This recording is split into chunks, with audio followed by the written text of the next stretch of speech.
Ah, shit. Here we go again. Hello, welcome to the fan cams. After the Blues get done at the death at the hands of the Collingwood Football Club. It's deja vu, isn't it? 11 goals, 15-81. 12 goals, 12-84. A kick after the siren to win the game. Goes wayward, and that's the ball game. Wasted opportunities, inability to play a brave style, reactive until it was too late, and really got what we deserved. So that's tough. Right where it hurts against the arch rival. So I guess tonight's going to be therapy. Another installment talking about the same shit. So I can understand emotions are going to be pretty heightened. We're all feeling some type of way about what we've just seen, and really what we've seen over the last 5 weeks now. And the season we're getting to the end, and there doesn't seem to be a Carlton Football Club team that is awake for long enough. So if you'd like to come and join the fan cams, please do. You're more than welcome. This one will be a pretty long session. I mean, they're all long sessions, but yeah. Come in, share your thoughts. You just need a Wi-Fi connection, internet connection, and a camera, and we'll go from there. Plummy. Kia ora. Fuck.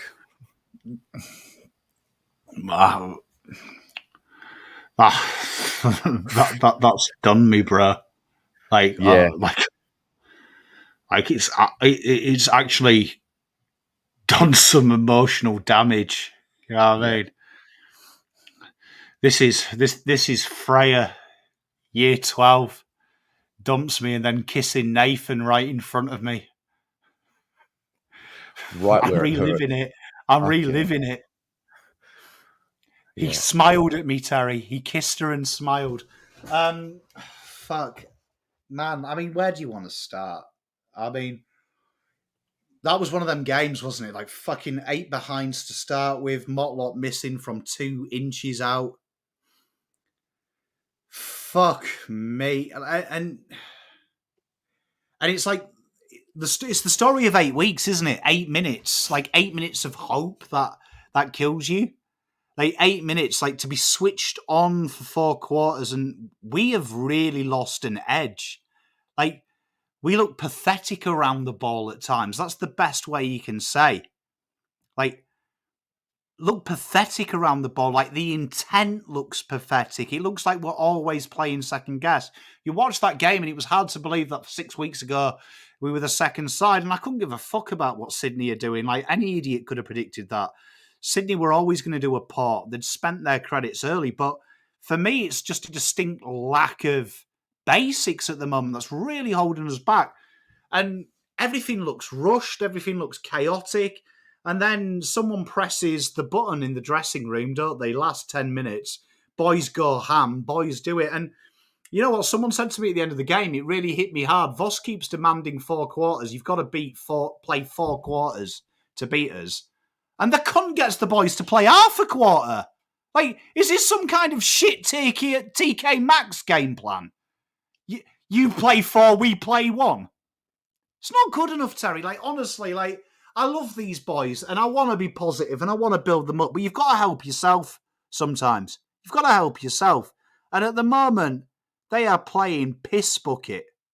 Absolute piss bucket. And someone needs to grab them by the scruff of the neck, take a look in your eye, and fucking wise up.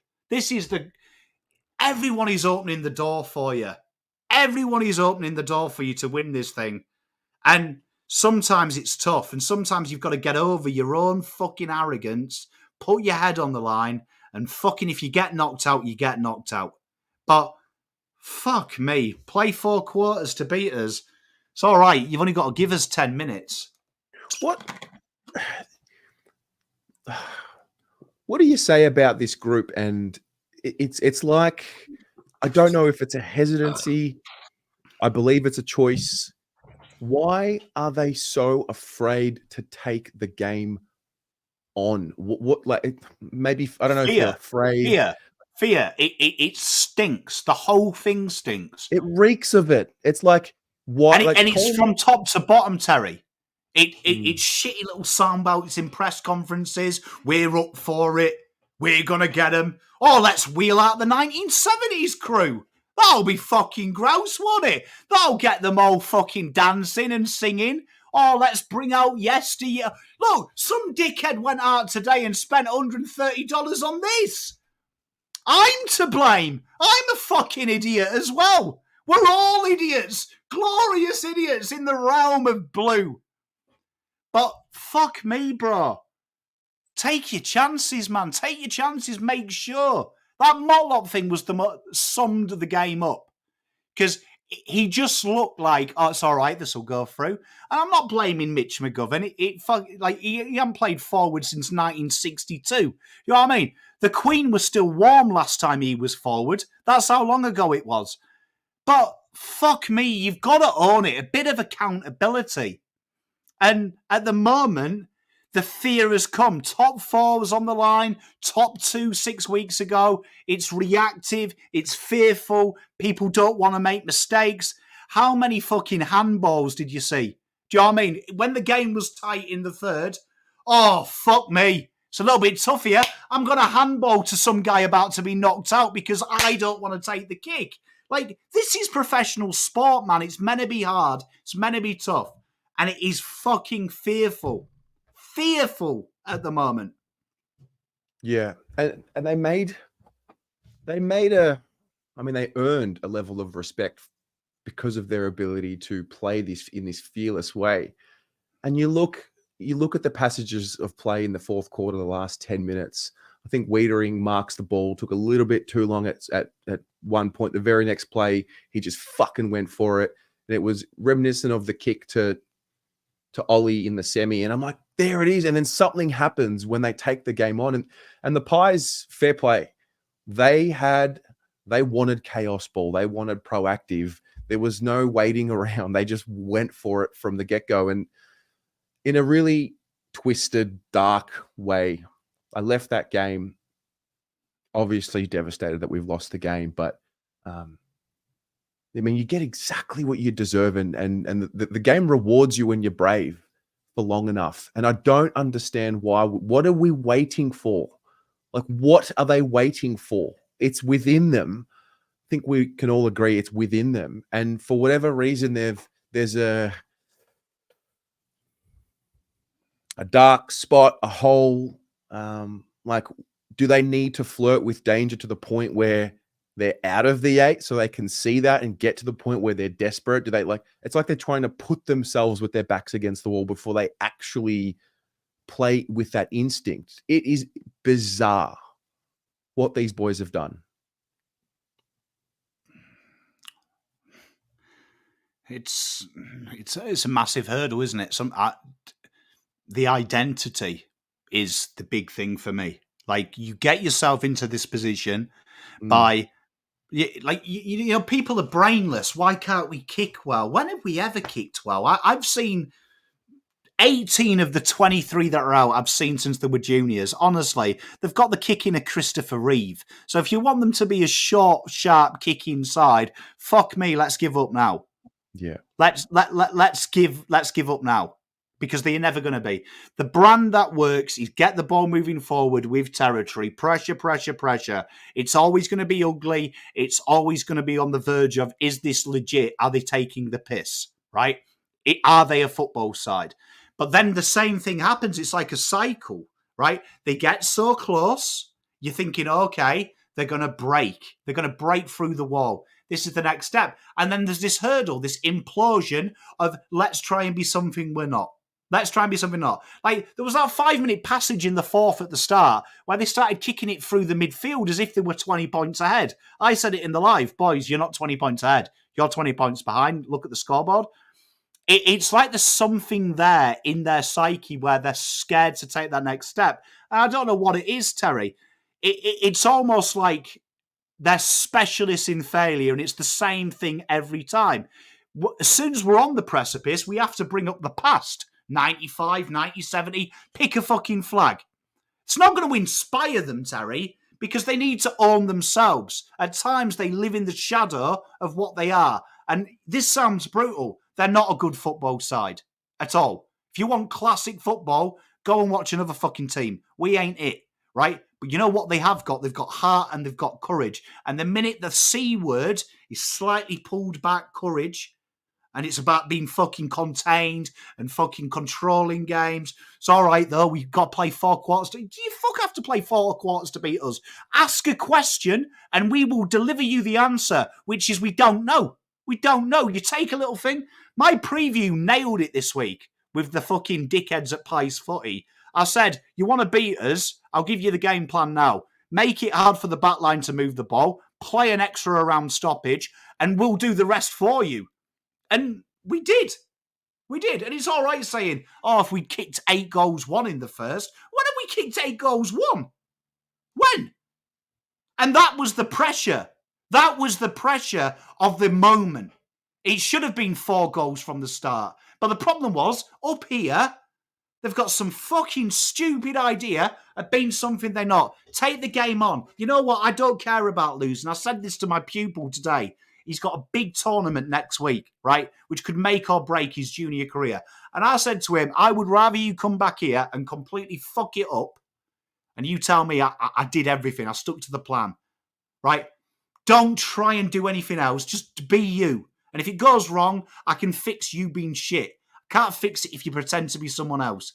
That's what these boys need to do. Get out of your own fucking arrogance. Get out of this whole myth of whatever Carlton is to you. Stop sitting down with the legends and own the moment. You are the legends. It is in your fucking hands. But you can't do it unless you trust yourself and you give yourself to it. Stop holding back. It's nonsense, Terry, because I'm already starting to hear the bollocks in the press conferences. We're up for this game, are you? Because the first centre clearance, they walk through you. Fuck me. You're about as up for it as I am to spend the weekend with my mother-in-law. Not much. Yeah. It's, I don't know, man. Like, what is it going to take? Close. The other thing as well, I mean, we've been here. We've done the learning of this thing that we're talking about. 2022 was that. Like, we've done it. How many fucking learnings do you want? Yeah, it's like here. how many learnings do you want, Terry? Yeah, like if my kid kept doing the same fucking things every fucking year without fail, I would have put a hole in his bedroom and he fucking wouldn't have done it again. Like, there's a point where you stop hugging them, giving them kisses, telling them, oh, it's all right, you fucked up again. This is a good laugh, innit? And you sit them down and you say, do you want this? Because if you don't, it's all right. We'll find someone who does. But fuck me, man. How close do you want to be? And I'm tired of hearing the same shit all the time. Oh, they're a little bit hard on us. Oh, someone booed me coming off the ground. What do you want? Like, fuck me. Get out of your own arrogance. Win. Be who you are. You are an ugly football side, and it's meant to be fucking hard because it's not worth having unless it's hard, Terry. It's not worth having. How do you think I've been married 11 years? It ain't fucking easy, Terry. Sometimes Zoe does my head in. I do her head in all the fucking time. But if it's worth it, you get over yourself and you make it work. And every fucking year, Terry, we're at the same point in the season. It's a little bit fucking hard. Oh, I hope Fremantle lose next week. So always relying on someone else. Own the fucking moment. Because it's going to be over, Terry, before you know it. On the moment. Mate. That's fucking beautiful, if you ask me. Got fucking Jamie Elliott running around. Fuck it, Jamie Elliott got fucking COVID or some cunt. Every time, Terry. And you know what? Like, it feels like the last 6 weeks, if we're totally honest with ourselves, we've played gash. Yeah. Like, let's be honest. Let's be having it right. Like, no Uncle Pom putting you to bed with a hot cup of cocoa. It's going to be all right in the morning. It's been gash, mate, and we've got really lucky that it's been so close. Some fucker needs to just grab the game by the balls and smash the fucking door down. I don't know what is holding them back, Terry. I really don't. But whatever it is, Monday morning, some cunt needs to headbutt the shit out of what's holding them back. And if they don't want to do it, I'll go down there and headbutt it for them. They've got to find it, man. They've got to find it. And that's the truth. So it's going to be a long night. Appreciate you and what you just said. I still call me stupid. Just call me ridiculous. I don't give a fuck. It's not over until it's over. Mate, there's no bell. Yeah. There's no bell, mate. Yeah. This is Rocky. If we're sitting here and we get to that point in 3 weeks' time and they've fucked it and we're out, we'll deal with it then. But we need to get through our emotions right now. So I appreciate you for coming on and sharing. Hey, it's all right. It's all right. Look, I always leave you with something. This week, I want you to do something selfless. I want you to give up an hour of your time to be subservient to someone. Do something they want to do. Like tomorrow, I'm spending 6 hours with my kids. We're staying awake till 1 a.m. We're playing computer games and eating shit. Like proper teenage boys. We're not even going to wash. We're going to stink. But you know what? I love you all. It's a pleasure. And you know what? These fuckers need us. So let's just scream and shout next week. And hopefully someone fucking pulls a rabbit out of their arse and we smash Hawthorn and we can play this back and just laugh. Yeah. All right, mate. You have a good night. I'll speak to you tomorrow. Love you all. See ya. Wow. Hey, Greg. Welcome to Blue Abroad YouTube membership. Vic Wide Renovations says, I'm sorry, but we were outcoached so bad. Stefan Iliadis with the $8 donation says, we are predictable. 6 weeks ago, we thought we had arrived and we were here to stay. Now it looks like we're just visiting. Damien, thank you very much for the 3. Nitro Goat, rough week. Link to the camp still available. Yeah, I've got a full waiting room right now. I will post it a little later as well. So this is going to be a long session. So you will definitely have an opportunity. Dynamic Hypnotic, $5 says, my wife laid in bed crying for half an hour after the siren. That normally only happens once a year after sexy time. Sorry, I don't know if I should be laughing at that. That's fucking brilliant. Connor, will I be able to join tonight? If it will take longer, I can wait until the next one. Yeah, there is a full waiting room at the moment, mate. But if you can wait, that would be ideal. Greg. Hey Terry, how you feeling? Mate, that's footy, isn't it? You get what you deserve. And I mean, it's obviously devastating, but honestly, like, did we deserve anything else other than exactly what happened? Yeah, I actually feel sort of better. I know, like, reading the chat, just there's obviously nothing to be positive about, a lot of things to be negative about, but I feel pretty neutral, you know, like the whole week. I don't know, just something was off, and now I actually feel sort of better. But yeah, as you said earlier, just still 7th. Got Hawthorn's going to be extremely hard. West Coast away is whatever, and then St Kilda to finish. You know what they've been doing? They calling themselves the finals boogeyman. So yeah, as you said, just got to let it play out, and if we fuck it, we fuck it. But yeah, I know I've been saying this for 20 years now, nearly 20 years, but just got to move on to the next week. I mean, yeah, it sucks that we have to talk like this right now because, I mean, I kind of understood the month that we had. I thought, you know what? I get it. You know, it's ebbs and flows. Like, I truly understand it. And then I thought, all right, you know, last week was last week. I'm like, all right, fucking hell, you have 4 weeks left. You got to start something. Like something has to ignite. And I truly thought the occasion tonight would be perfect because you get to tap into a little bit, something with a bit of atmosphere. You got 86 odd thousand people in the crowd. You know, it's electric. It's beautiful. It's footy at the MCG. And they just played this secure, safe, way until it was too late. And when they did it, it was like, it's fucking beautiful. Look at it. When they take the game on and they go for it. And it's almost like they need to have their backs against the wall. It is the most fascinating mindset. It is weird. It with the risk and the danger and whatnot. I thought maybe they thought they did, but chip kicking around to 3-on-1s in the back line isn't risk. And then the last 10 minutes, you got Cripps, Walsh, Hewitt steaming through the middle. It just looks so good. But I texted Luke, and I texted a few other people, like they do this every week where we have this comeback versus the Giants, and we get close. And I said, we're not going to win this because we don't deserve to win this. But one, we've had a few straight goals, and then they're gonna lock it down a little bit. But yeah, I thought we had it there in the end. We didn't deserve it, but to it, like that last 10 minutes. I saw someone said in the chat earlier, like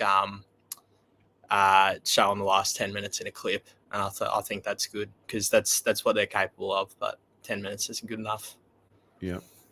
Where are you at the moment? Paris. Oh wow. So wow. Yeah, I flew here after the Port game. Felt crap, and I'm flying home early tomorrow morning. So also feeling crap, but. Well, you're going to go. I mean, you've been watching the Olympics, I'm assuming. Yeah. I've been going to the swimming, going to AS tonight, so should be good. Well, you're going to go watch athletes take on their dreams and actually go for it. So I guess you're going to get that. Exactly. Yeah. Mate, thanks so much for calling in. Sorry it wasn't a celebratory call, but appreciate you calling in nonetheless. We'll have a crack. Cheers anyway. See you, mate. All right. Mark.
You can have the rest for a while, but I'm here now.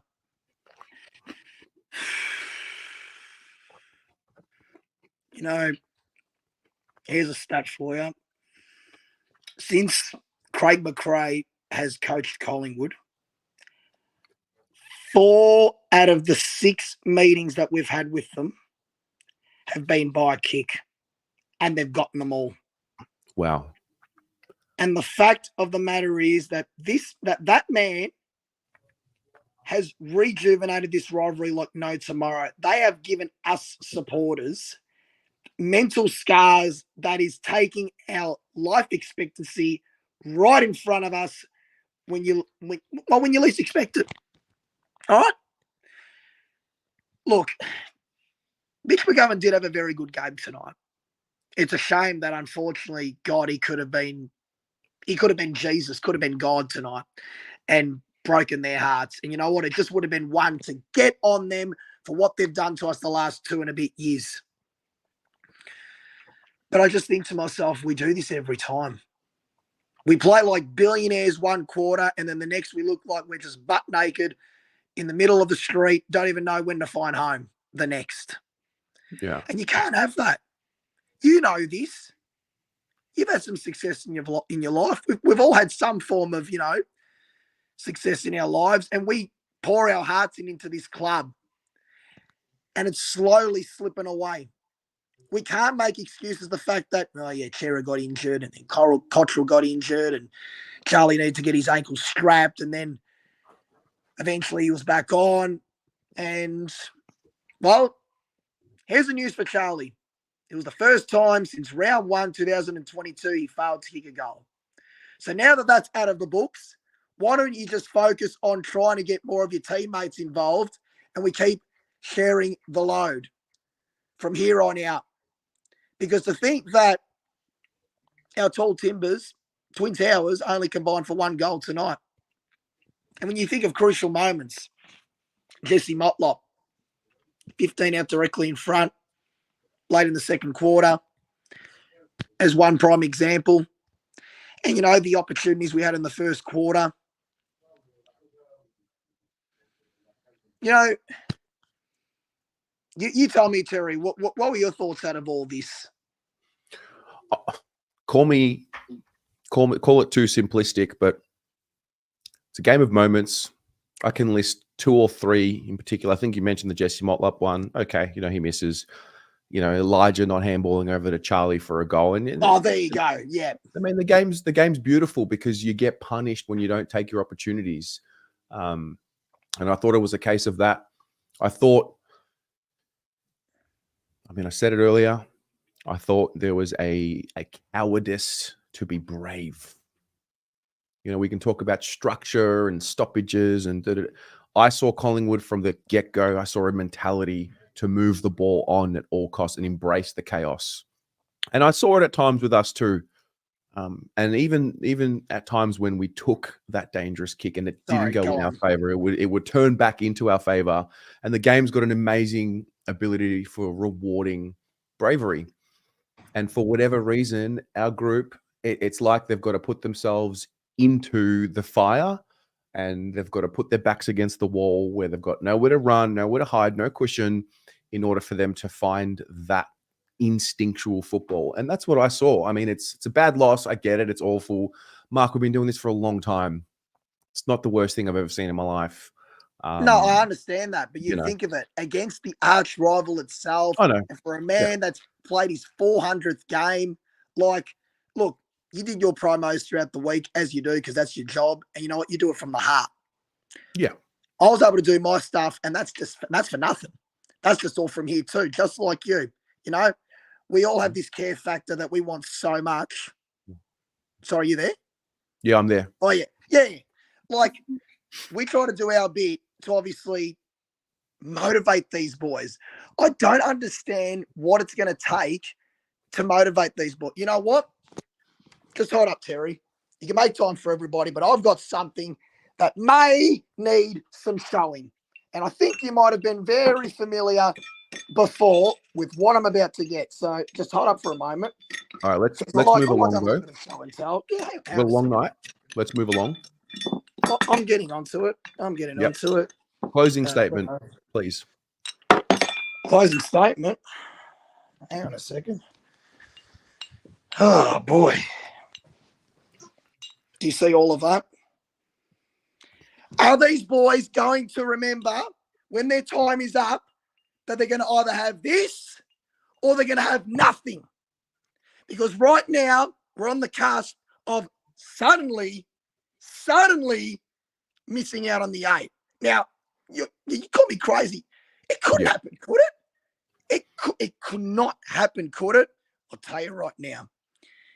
If we can't beat Hawthorn next week, and look, they're in good form, but God, they've given us absolute trauma for a good 10, 15 years. We've had a little bit back the last 3. And the scary thing is, I think they're going to be back there again. But if, for the love of God, we can't get through in our last home game at the MCG, because obviously we've got a home game against St Kilda Docklands in the last round, which who knows where that will be played because it's so tight. If we can't get through that, I think we're done. I don't want to say that, but boy, I would look. You're right. If we can't, of course, ultimately we've got to get back up next week for Hawthorn. So I reckon we've got to focus there. But I do appreciate you calling in and expressing yourself. I've lost my voice, mate. It's as simple as that, and I'll have none in the next few weeks. I need to move on, but I really do appreciate you calling in. Well, enjoy the big 4 hours, mate, because we're all going to need it. And fuck me, please get up next week. Yeah, fingers crossed, mate. Go Blues. Please. Right. Andy. Bro. How much more belief can we give him, man? Seriously. I don't know, bro. I'm running out of it. Yeah. I'm running out of it, bro. That was rough. That was rough. Every week, bro. These blokes just make it harder and harder for themselves. You know? It's self-inflicted. That's the craziest thing. 100%. 100%. There are so many factors to take into consideration of why we lose a game, right? It's not just one thing. And McGovern, whatever, like one, that's just sweet, whatever. He missed it. But man, for 3.5 quarters, we looked lost. We genuinely, like, we don't take a risk. We're so like hesitant to just take a punt, you know? And it's so frustrating to watch. It's really, really hard to watch, man. And we're watching the best list we've ever seen. Yeah. Slip further and further away from glory. You know? That's the hardest part for me. Is that this is as good of a list that I've ever seen. And we're just so far off it at the moment. So, I don't know, man. What has happened? Like, is it really just around the fact that you're playing teams that are, you know, Collingwood were more desperate because they're literally one loss away from it being completely over and all of that. And it's like, all I can think of, the best way, the mechanism that I have to think of what is going on, it's like they're so used to being in the fire where everyone's doubting them, you know? And it's like we got to a place where we had such a cushion and everyone is praising them, themselves, their coaches, their fans, their media, everyone. Like they earned the right. They played such good footy. And then it's just like, soon as they find that patch, that place, they want the praise, they want support, they want it, they get it. And then it's like they just want to go back to the fire.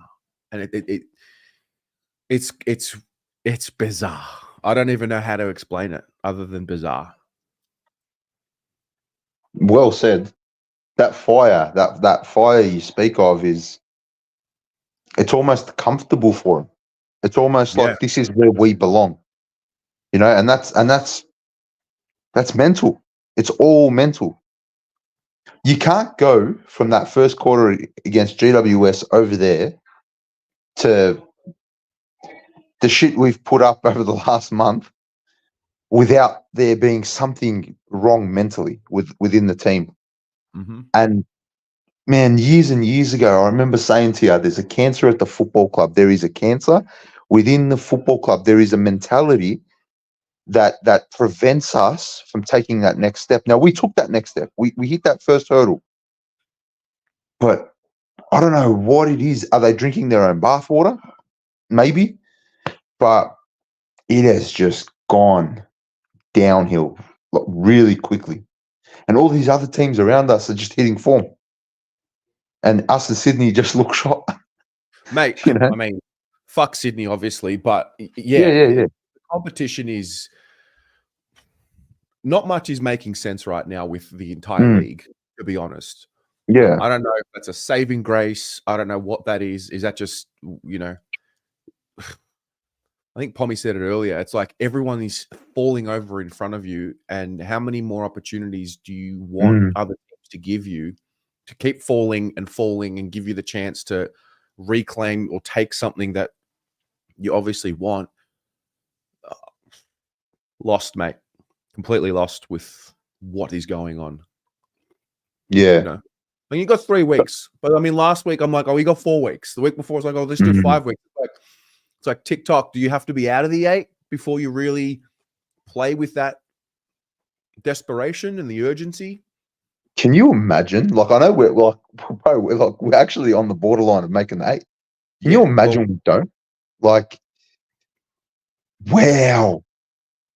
It'll be the most, like, I mean, I'm sure there's been a bigger fumble, but it'll be a big fumble. Oh yeah. If we drop it from here. Yeah. Man, a month ago we were like, sweet, we got top 2 locked away now, man. Quarter time against GWS, we were celebrating top 2. Got a nice buffer. We're good. We're happy. Best team we've seen since '95, and the Premiership quarter's back, and like, wow, look at us. But like, I mean, we think that, so surely that seeps into Carlton people. It has to. Has to. Yeah. Subconsciously, whether they want to come out and admit it or not, whatever. Like, it has to. They're human, of course. Yeah. They've all got social media. They've all got, they're reading the same things we're reading. Whether they, like you said, whether they want to admit it or not, they're reading everything we are. And when you got David King saying, "Oh, the Blues are the best in the comp," and they're just doing this well and that well, and they're just good everywhere, it has to get into your head. And maybe it's a lack of leadership, in the coach's box, on the field. But I saw something tonight that I absolutely hated. Nick Dacos was absolutely ripping into Jesse Motlop at every chance he got. And not a single leader touched Nick Dacos. Not a single, and I watched this for 2.5 quarters. First half and half of the third. He didn't really get around him much later in the third that I saw anyway. But for the first half and a bit, he was getting right into Jesse Motlop, and nobody stepped in. None of the leaders. And that, to me, that's just unacceptable for me. Could you imagine like one of our blokes going up to one of their younger blokes and ripping into him? Mate, they'll have 7, 8 blokes around our guy. Well, it's interesting you say that, because 12 months ago in round 20, Maynard gets into Motlop, Cripps steps in, grabs Maynard. There's that little mini moment. He was just nowhere to be seen tonight. And maybe that's again, it goes back to mental. Is that where we're at the moment? We're happy to let teams just push our teammates around. Last year we had that drive, we had that hunger, we had that instinct, and it's just gone. I felt like last year we found that instinct because we got ourselves in such a hole. It was like you're knocking on season's death's door. You have no choice but to play with this freedom. We just look so safe. Yeah, man. We're playing so safe, and like we're always. And I said this last year in the first half of last year. We were always playing like we're trying to defend a 2-goal lead. Yeah. And it's like, at what point do you say, all right, like it took us to get to 30 points down before we said, all right, sweet, let's just, kick it up a notch. I said this last week. There's a lot of questions. Man, nothing got answered today. Nothing. No. If anything, I'm walking away scratching my head even more. So, I don't know. I don't know what we do, bro. I honestly, I don't know what we do. We have to just move on straight to Hawthorn now. We just show them that last quarter. Play like this for 3 quarters. I don't even want 4. Play like this for 3 quarters. Look, they've got to work through it. We Mhm. can sit here and I know it's really easy to say if we play like this, we're not going to play finals and like I get it, but they've just got to get through it. None of Mhm. this is permanent. They've been through a bigger hole before, and gotten through it. Come out the other end. They've just got to. They've got to get through. They've got 3 weeks to get through it, and find something. And that's that. And if we get to the end of the season and it's dead and whatever, I mean, there's no use worrying about it now because No, it's there's 3 not. weeks. It's 3 weeks away. So, but it's hard, man. I mean, especially games like tonight. We all invest so much. We care. So, Of fuck. course. Yeah. I think it's important as a fan base just to, as hard as it is, just stay positive. We have to. There's still 3 weeks. We're in the 8. We just, man, it hurts. It stings. Get angry, get mad, all that. But we have to move on. Yeah. The season's not dead. Like, Yeah. there's no point jumping off now. If there's 3 weeks left, if we win 3 in a row, we probably might not finish top 4, but who cares? Who cares? We're in the hunt. We're in with a chance. So, No, it's a good point. I mean, it's trades and this and trade him and that. Like, mate, it'll all be covered in at length in October when the time is right. Like, that's then. Like right now, there's a season that's still there to be had. So, yeah, no, that's good, man. Appreciate you coming in and anytime, bro. sharing, man. Enjoy, bro. Yeah, Good man. luck You too. tonight. See ya. Gotcha. All right, let's talk. Ben, hello, mate. Hey, mate. I remember you called after round 23, 2022, and we had a nice little cry together. Yeah, man. Fuck. That was just tough. Just tough. Like, at what point did you know it wasn't our night, personally? Can I be honest with you? All night, I kept the belief. Genuinely, the whole game. Even when Mitch took the mark, I'm like, oh, I was right. I knew it. I knew they'd still win the game. I think I sent a few texts out to people at halftime, 3/4 time. I was like, we're going to win this. I don't know how. It's ugly, but I know we're going to win this. Till we didn't. Had like my brother and my sister were like sort of standing arm in arm as McGovern lined up. I'm like, this is it. It's going to go back and kick it. It's perfect. And then he fucking sprays it. Like, bless him. He played a great game tonight, I thought, and whatever. It's not his fault, but no. I really did believe we were going to win tonight. Yeah, I believed all week until, like, honestly, I was in the live chat and I was getting frustrated because I couldn't get tickets. Yeah. But when Jesse Motlop missed that, I just said in the chat, I'm like, that's your moment. Yeah. That we've struggled the first half and we could be within a kick going into half time and you have a shot 15 metres out. Just didn't give us any energy. That could have been the lifter before half time and get around the boys and go into half time. And do you know which one got me? Like, I know Jesse's was a bad miss. It was like the game. Charlie needed to be activated at some point, and I thought, well, what's going to happen? And Lige, like, bless him, he made up for it. Kicked a brilliant goal. He had a pretty good game. He didn't handball over to Charlie, and he apologized straight away. And that's the one I thought, oh, like, you really could have ignited. You get Charlie going, you get us going. That's the one that I look back on now. I'm like, fuck, like that's, and so will Lige. And, you know, like I said, he had kicked a brilliant goal check side later in the game, which great goal. Nothing. So but that's the one that I thought, fuck, like there's an energy in there when Charlie kicks that. So it was just so sad to see how he played. Like for the first 3 quarters, like I was just screaming, like, why don't you just try take the middle kick? Yep, they're set up for it, but they know where we're going the whole time. They don't want us to kick it there. Why don't we just try and throw them off? If they go and kick a goal, whatever, because they're keeping us in there anyway. Why don't we try something? And again, once we're 30 points up, we finally had a bit of dare and just said, fuck it, who cares if they kick 10 more? And that's when we finally look good. So it's just frustrating that it takes so long for things that seem so simple to go. Like, as you pointed out at the start with Pommy, even when we had our run going and we finally actually got a few repeat entries, Wiedering 3 times in a row took a mark on the wing, and 3 times in a row he went slow. So then finally he did the one where he finally opened it up and go, I'm like, mate, that's what I've been yelling at you through the TV screen for the last 5 minutes. Just take the kick on. I don't care if Jamie Elliott and all the crew go and intercept mark in the middle, but just give it a crack. And we finally did.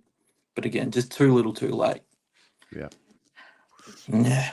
Hit the post 3 times, lost by 3 points. Fuck me.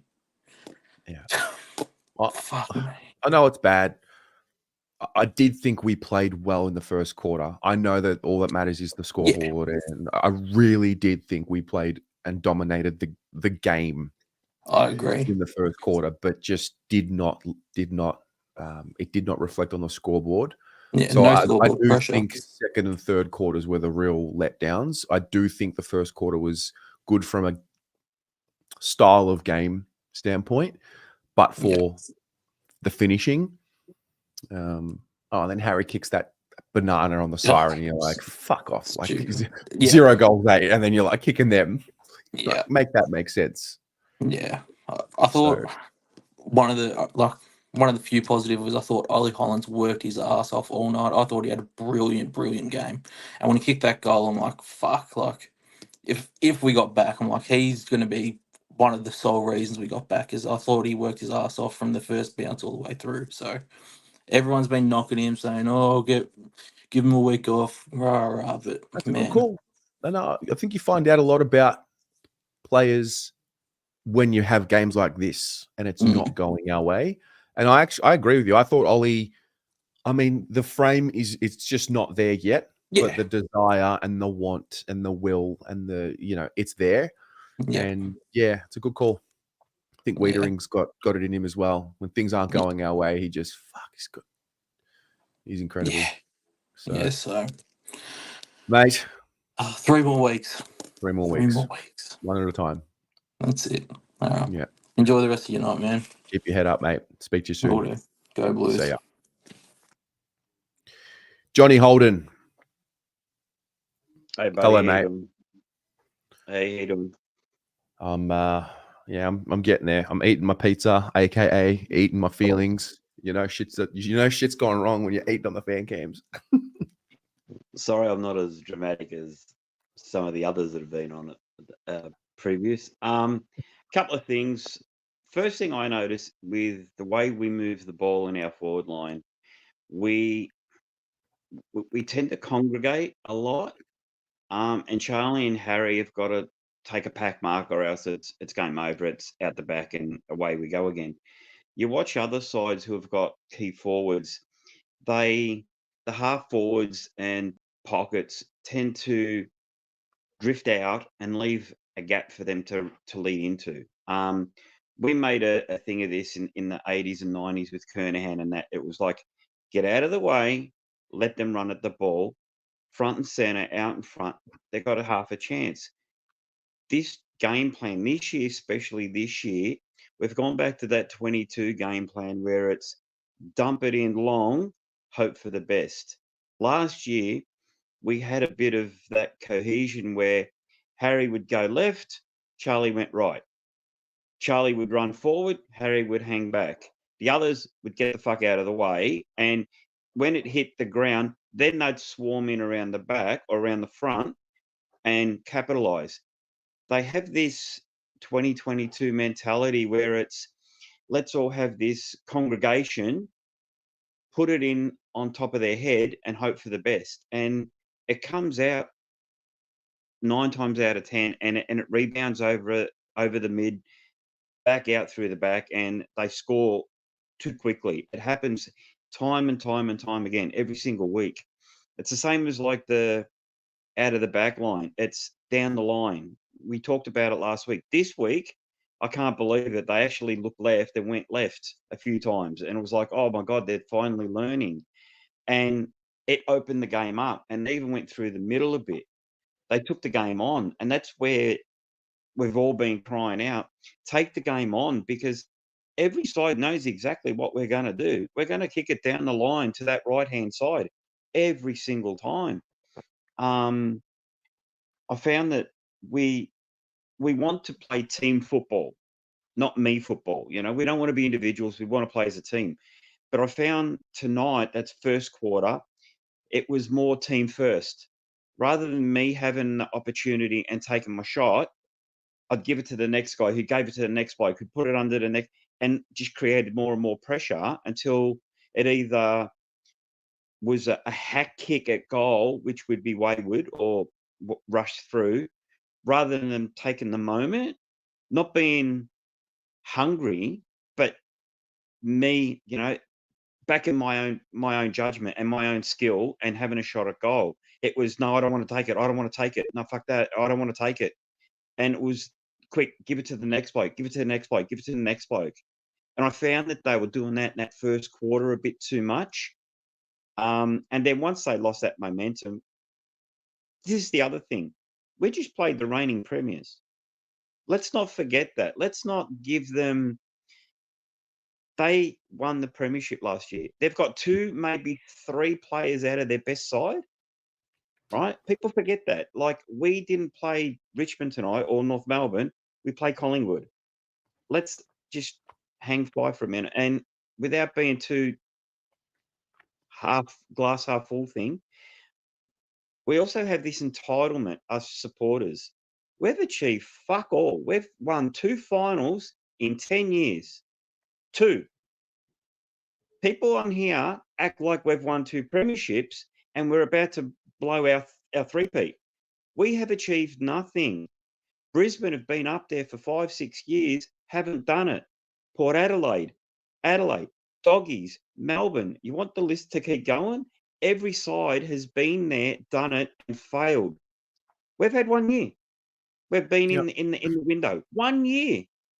It's going to happen. We don't have all the pieces yet. We know that. Voss walked in to an absolute shit show. He's got half of Silvani's retards that we've had to hang on to because he gave them 7-year contracts and $5 million front-ended contracts. Most of them finished this year. Watch the mass exodus that we can finally go, see ya. You spend more time on the bench than what you do on the ground. We still need pieces. Once these pieces come into place, Voss, what's his 3rd year as a coach? He hasn't got all the questions. He hasn't got all the answers. Fagan's been there for how many years now? 7? Hasn't done it. Ken Hinkley, what, 12, 13 years? Hasn't done it. Longmire, 20 years? Hasn't done it. So it takes time. Voss will go back. He'll readjust. We'll get a few more pieces and the puzzle will continue. And it's a step. Just because we finished top 4 last year, we all say it's not linear, the growth. It's not linear. Sometimes you're going to have a drop and then you might get that big bump. Look at Melbourne. They were prelim finalists and then finished second last. Next year, they won the final. Collingwood did exactly the same thing. 2018, 19, 20, they were in the finals. 21, they fell right down to the arse end. Bang, 22, they took that next step and then grand final. It might take that for us to do that again. People think this rebuild happened in 2015. The rebuild started when Voss walked in that door. Not when Bolton was there, not when Teague was there, when Voss came back. Because everything changes once you get a new coach. And people got to stop and look at that. It's hard. Trust me, I know it's hard. We've had 20 years of failure. But we keep looking at this 2015, that's when the rebuild started. No, 2015 is when we started getting our shit together and we got some of the main pieces together. The rebuild hasn't started until Voss walked in that door. If he gets sacked next week, it starts again. I hate to tell people, but if I was coach next week or next year, it'll be a complete different game plan. It'll be a complete different squad. So it's a rebuild. Every time a coach comes in, I hate saying it, but we just have to roll with the punches. We're going to cop it on the chin a couple of times. We might finish out of the 8, who knows? But we'll go away, we'll regroup, they'll learn from it and they'll go, right, that didn't work. What do we need to do? And, you know, look, I'd love nothing better for us to win a premiership. I really would. But it's not that easy. I mean, Pom was It's going tough. on about, we've got to have this winning mentality. There's 16 other sides in there that have got the same mentality. Now, if we go away and we improve 5% over Christmas and they improve 6%, they're already better than us. So it's not that easy. Playing golf, and I hate saying it, but playing golf is an individual sport. You look inside and then you decide on the day. If I come with a shitty attitude next week, that's my bad luck, and I got to wear that. But when you're playing team sport like that, you can't have that attitude because we can't just change it. We can't just go, Marchbank, Martin, fuck off. We need Dan McStay and we need XYZ. You can't do that. You got to wait until the end of the year. So it doesn't matter what happens next week. We can't just change it like he was suggesting. I get he was frustrated and I know what he's saying, but you can't just change it like that. And look at the duds that we've got in the twos. Either they're new kids on the block and they haven't got the experience yet, like in Asher Moore, Binns, Carroll, and all these other kids that we've got to keep persisting with. But the experienced ones we've got, they're all from previous management who were duds. Sam Durden, we've seen what he can't do. Marchbank got injured again today. And the list goes on. And unfortunately, that's what Voss has got to deal with. And it's like, you want me to change? You want me to do this, that, and the other? Who am I going to bring in? He's got no one to bring in. So he's got to play what's there. And if they're not up to it and they're not mentally tough enough, he doesn't have an option but to play him again next week. There's no one knocking on the door to come in. Yeah. He doesn't have that option. So his hands are tied. And as harsh as it is, if we make it, and like you said just before to that last gentleman, last year we had our back against the wall and we had to win at all costs to make it. This year we're playing safe football. Fuck, we can't lose. If we lose this game, we're going to be out of the top 4. Oh my God, we're going to be out of the top 4. Now we're going to be out of the top 8. Last year it was like, what do we got to lose?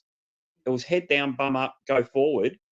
Now it's stop, panic. We're going to lose. We're going to lose. Yeah. It's caution. They're too cautious. Yeah. And could be the optimist or the pessimist, whichever way you look at it. But you got to put it into perspective. And it's like, just calm the farm. If this year's a fail, hey, it was a good ride. We go back, we learn. We reload, we learn again. Brisbane have been doing it for 7 years now. Yeah. Port I Adelaide think has been like nearly 10. Yeah, I mean, I think the conclusion. I mean, we've been through this. We learned this in 2022. I thought you literally just wait until the final siren of the final game, then you get all the data that you need. I just don't understand trade talk in round 21. I don't get it. I don't understand it. I don't understand why we look far ahead. But it is what it is.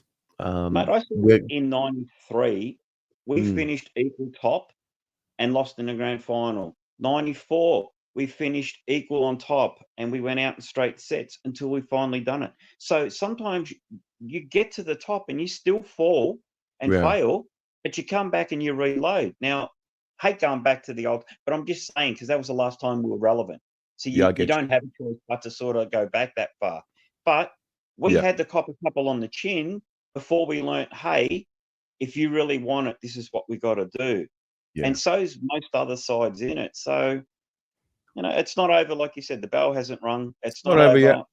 It's not looking good. But, hey, we still got 3 more games to go. And maybe that kickstarts them in the gear. And it's like, hey, we got this to lose now. Back against the wall. Stronger together like last year. Yeah. Maybe. But, all we can do is just rock up next week and try our best. Got 3 more weeks, mate. All right, mate. Yeah. You have a good night. It's going to be a long one. You. Take care. See ya. Joe Damo, I'm sorry I was wrong when I messaged you. No. Hey, you almost looked like a fucking god. I knew Almost. it. I was be so honest. sure we were going to win tonight, man. I was so What did sure. you, just for everyone watching. So Tez messaged me 8:50. We're gonna win, and then I said no, we're done. And then he messaged me. You messaged me before they kicked the last, just before they kicked the last goal of the last quarter, and he said we're gonna win.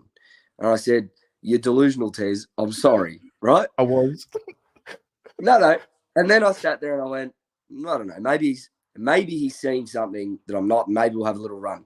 What did you see? Because you obviously saw something that they then brought. I was waiting for the instinctual football to start happening.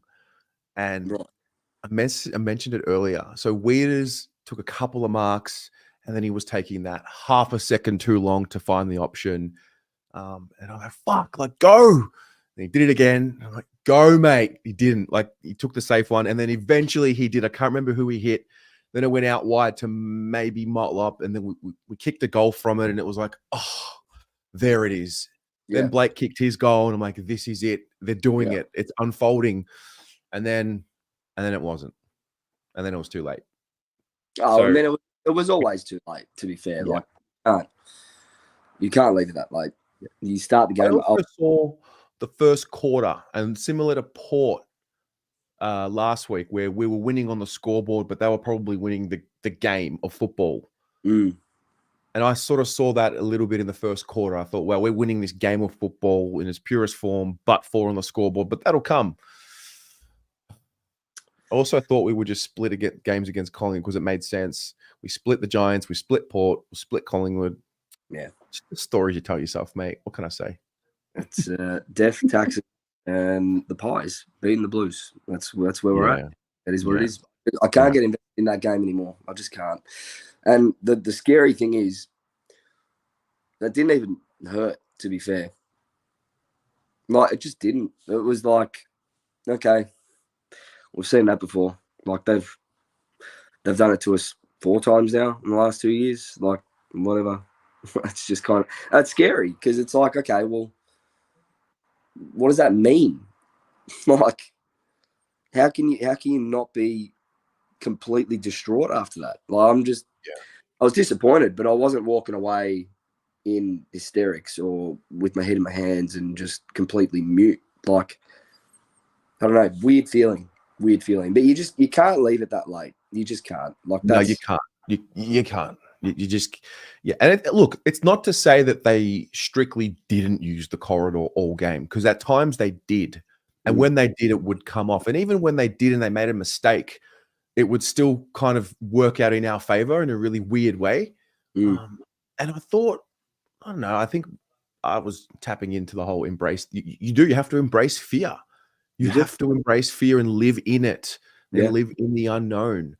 But for too much of this game, I felt that we were playing the percentages, which makes sense a lot of, most of the time, maybe, or some of the time, but the balance between making the high percentage play and, creating a contest down the line or getting a stoppage and resetting and all of that, as opposed to going for the win, I think it's just disproportionate right now.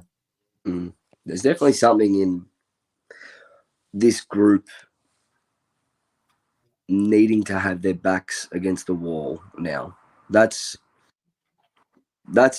blatantly obvious. Like, what were we, 10-4? Were we 10-4 in second place? Yeah. 11-9 now, so lost 5 of our last 6. When it looked like, cool, that's it, beating Geelong by 10 goals. We've got the easiest fixture, apparently, to finish the season. And we lose 5 of our next 6. And it's like, it takes up until, 8 minutes to go today to, like, take the game on? Like, really? When you're down to 1 on the bench and, like, everything is against you? Like, is that really what you need to, like, fuel you? And for me, that's not the makeup of a group that has enough of that killer DNA to do it just yet. It's just not. Like, you shouldn't have to have your back against the wall to win a flag. Like, to win premierships, you've got to be like, no, you're not touching us ever on any day. Do you know what I mean? So, I don't know. And people will say if we kicked straight early on, would have been a different story. It's all part of it. It also goes to show how one individual moment matters. Oh, mate. Like, it's so hard. Like, you can pick 3 or 4 of those moments in the first quarter or other moments later in the game. Like, one individual moment, like every single one of them matter. We learned this, though. 2022, we learned this. Every moment matters. Yeah, we did this. Yeah. Yeah, everyone will look at McGovern. Yeah. Well, I hope they don't. I hope people don't look at McGovern because it's not on him. There was a moment in the third. No. There was a moment in the third when Elijah just completely burnt Charlie. Oh my god! And at that point, that was the only point in the game where I lost it. I went, that is symbolic and epitomizes how selfish this group is playing right now. That was just like, how showboaty do you want to be? Like, that's just ridiculous. But then, I don't know, the switch flicks. It's weird because the game didn't, like, there were a lot of them that were fearful of taking the moment. So I kind of get it from Elijah's point of view, like, fuck, all right, you took it, you missed. Later in the game, he kicked a beautiful goal, which was out of nothing, which was an absolute peach. Yeah, it was. And it's just, decision making. It is, and it's so weird. We'll go the short option when we should go long. We'll go the long option when we should go short. We'll try and take the glory when there's a handball in the square that someone can run into an open goal. Like, it feels like at the moment, like every single decision should just be the opposite. In those really clinical clutch moments, it's just not quite. I don't know. I got the flu, by the way. I'm running out of breath here. My voice is about to go, but yeah, it's just no. I don't know. I hope that kicks them into gear for the last 3 weeks. I don't think top 4's in reach. I mean, it is because it's so close. It is. I get it. I know. Because it's so close. Is. You win 3 in a row, you're still in the 4. But I think what tonight will reinforce is let's stop talking about the future. Because for sure. We are thinking way too far ahead. Yeah. We've been thinking about a qualifying final since round fucking 15. Like, think about that for a minute. Well, maybe we've got to mature a little bit as fans too. We're all so excited. Right? We want it now. Like, it's like, mate. We've said for a long time the fan base usually also reflects the inner sanctum, and the inner sanctum reflects the fan base. Like, you can understand why there might be some complacency. It's disappointing. It is. It's very disappointing, but it's very clear that they became complacent over the last 6 weeks. They just did. They did. How can you not when you're second by 2 games clear and doesn't look like you can be touched after beating Geelong by 10 goals? I get it, but that's just a sign of a lack of maturity in the group still, and that's the most disappointing part for me. It really is. Yeah, man. So, yeah. Well said. John Holden, by the way, just a shout out. That was brilliant. I thought that was very good perspective because I was thinking that myself. How often have Brisbane been there and fallen short in the last 7 years? Like, how long did it take Melbourne to get there? How long did it take Richmond to get there? Like, it does take time. We're not guaranteed anything. It's not linear. It could still happen.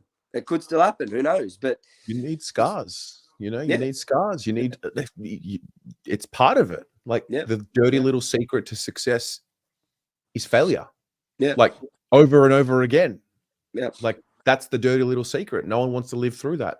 We want it now. We've been starved for 29 years. Fuck your 29 years, mate. It's going to be like this. So fuck feelings about you think you're entitled to a flag. Shut up.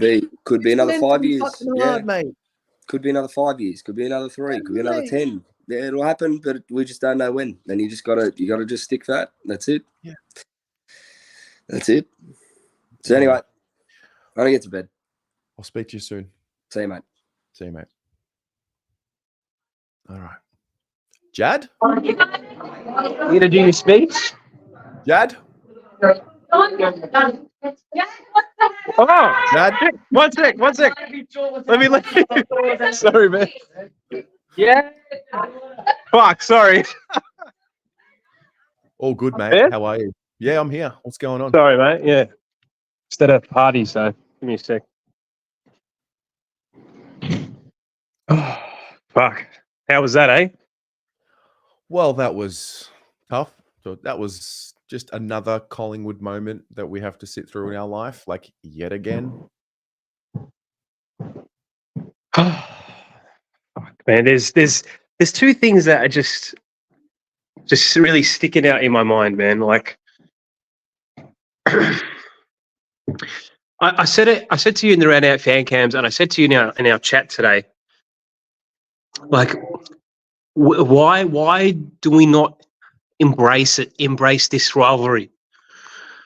Like why? Why it just does not make any sense. It's like because they do. They cherish it. They fucking live for it, and we don't. And it's like we're scared of the expectation. It's perplexing. That was a horrific watch, horrific for 3 quarters. And I don't give a shit what happened in that last quarter. That means nothing. That means nothing to me. That was just chaotic garbage footy. When structure went out the window, doesn't mean anything. But I just don't understand why this club is so afraid to embrace this fucking rivalry. And then during the game, so this is where I flipped it. Our players got upset. All right, so there was an instance with Sard on the boundary when he got tackled over the line, and it was a hard tackle. They put the elbows in, they put the knees in, and Sard gets up and it's like he's angry and he pushes them back that they went hard at him. Now, look, I may be reading too much into it, but are you fucking serious? Our players all night they looked insulted that Collingwood went in harder than them. They looked insulted and pissed off that Collingwood stuck the elbows in a tackle harder than they did. It's like, how dare you get upset at that? You should be the fucking one putting those elbows in. You should be the one. Don't get upset that they're bringing the fucking minimum effort required. You know what I'm saying? Like, does that make any sense to you? Like, to me, it just looked like we were shocked by that. We were shocked. Why are they going so hard? Why? That's what it looks like to me. And it seems like that's just a little microcosm of us not buying into what this game means. What does it look like to buy into it if this is not buying into it? So from what you saw tonight, maybe, or this week, or maybe this year, or in general, what does it look like that would make you say, oh, they're bought into it, other than winning? Yeah, look, you're good. I'm glad you made that distinction, because it's not about winning and losing. Like, it's not result. I don't form that opinion based on the result.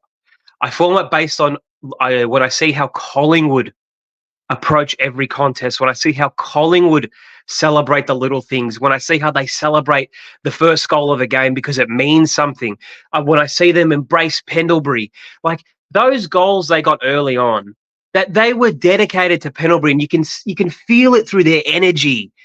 It's not just another goal, go back, do the process, do the basics, reset. No, it's a goal for Pendles. We understand this occasion. We know what this game means. We want to beat these fucking cunts. And I don't get that when I watch us. To us, what it looks like to us when I watch us, it looks like we do our best to downplay it, and we treat it like it's any other game. Stick to your process. If you lose the contest, it's okay. There's still 4 quarters to go. Don't get too upset. Don't get sucked in. And we get stuck in this mode of, I don't know, like, don't commit but commit. Don't care but care. Obviously, it's a very like intangible thing I'm talking about. Okay, so some people might not really understand what I'm getting at, but the difference if you put a split screen between how Collingwood conducted themselves today and how we did, Like, especially in like when there's a celebration or anything like that, it's completely different. We just look like we're scared to embrace it. We're scared to get angry at them. We're scared. Like, and I don't understand it, because either way, you're going to win or you're going to lose. There's a 50-50 chance either one's going to happen to you. So why not just go fucking all in? Yeah, I think that's where I get confused. It's like, what are you scared of? We've seen the worst. Like, yeah. Well, what are you scared of? We've seen you lose for a long time, this group in particular. Like, we've seen you lose at the death for a long time. We've seen you lose in the most devastating way possible, where your season ends in the last 60 seconds. How's Jamie Elliott when he ran into open goal and kicked it off the ground and he missed? I thought, oh, so this is where I'm at. I'm the other end. I'm like, oh, he's missed that. I'm like, great. Jamie Elliott's not the same Jamie Elliott. Like, he usually picks that up and rolls in and kicks that goal. I don't know. I think being process driven is crucial.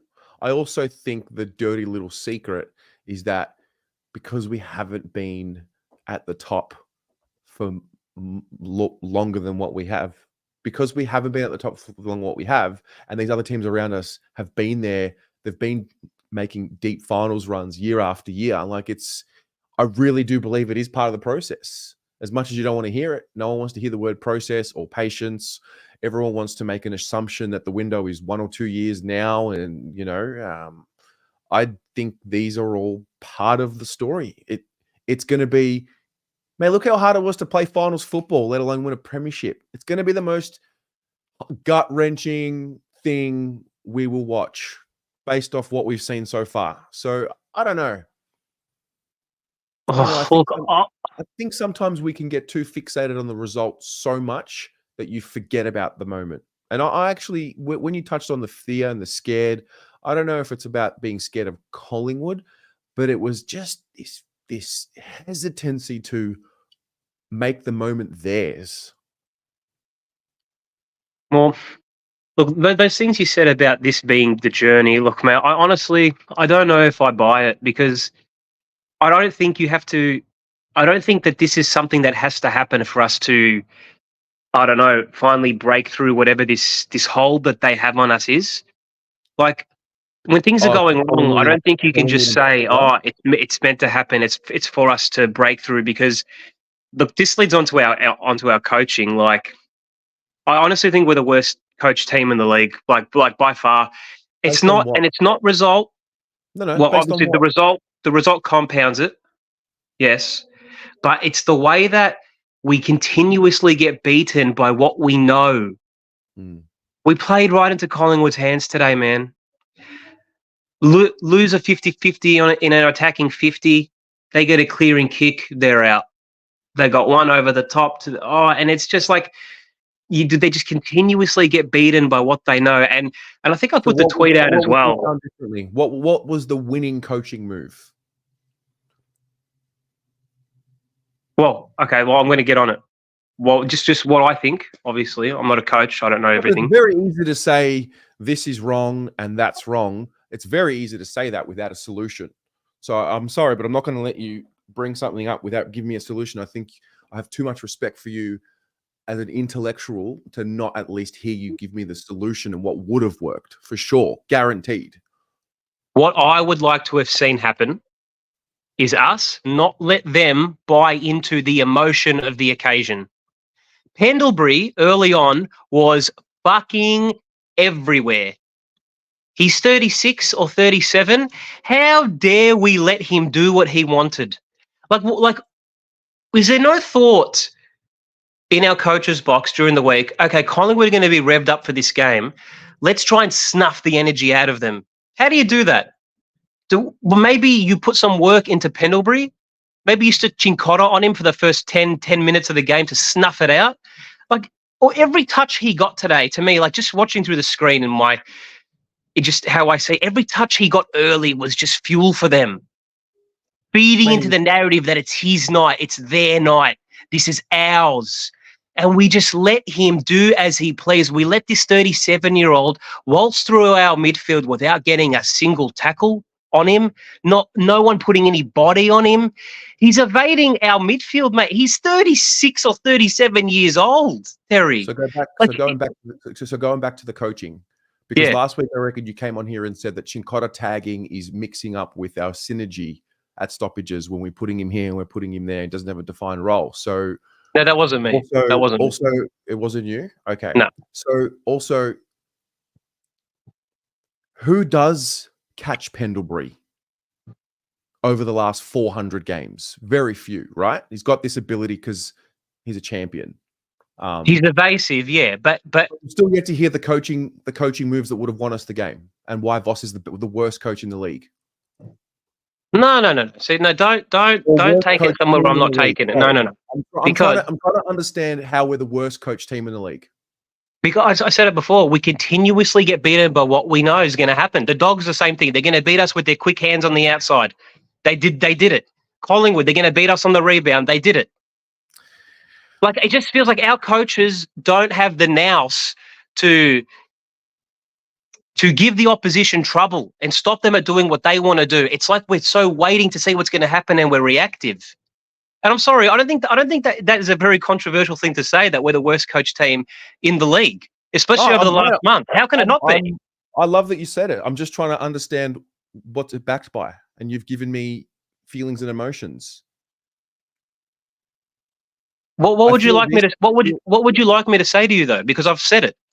Well, if we're the said worst the coach team reasons in the why, league, and you're going to stand on that, and anyone's going to stand on that, like, give me the coaching solution, tactical solution. Because I think the issue is too many of us talk like we know better.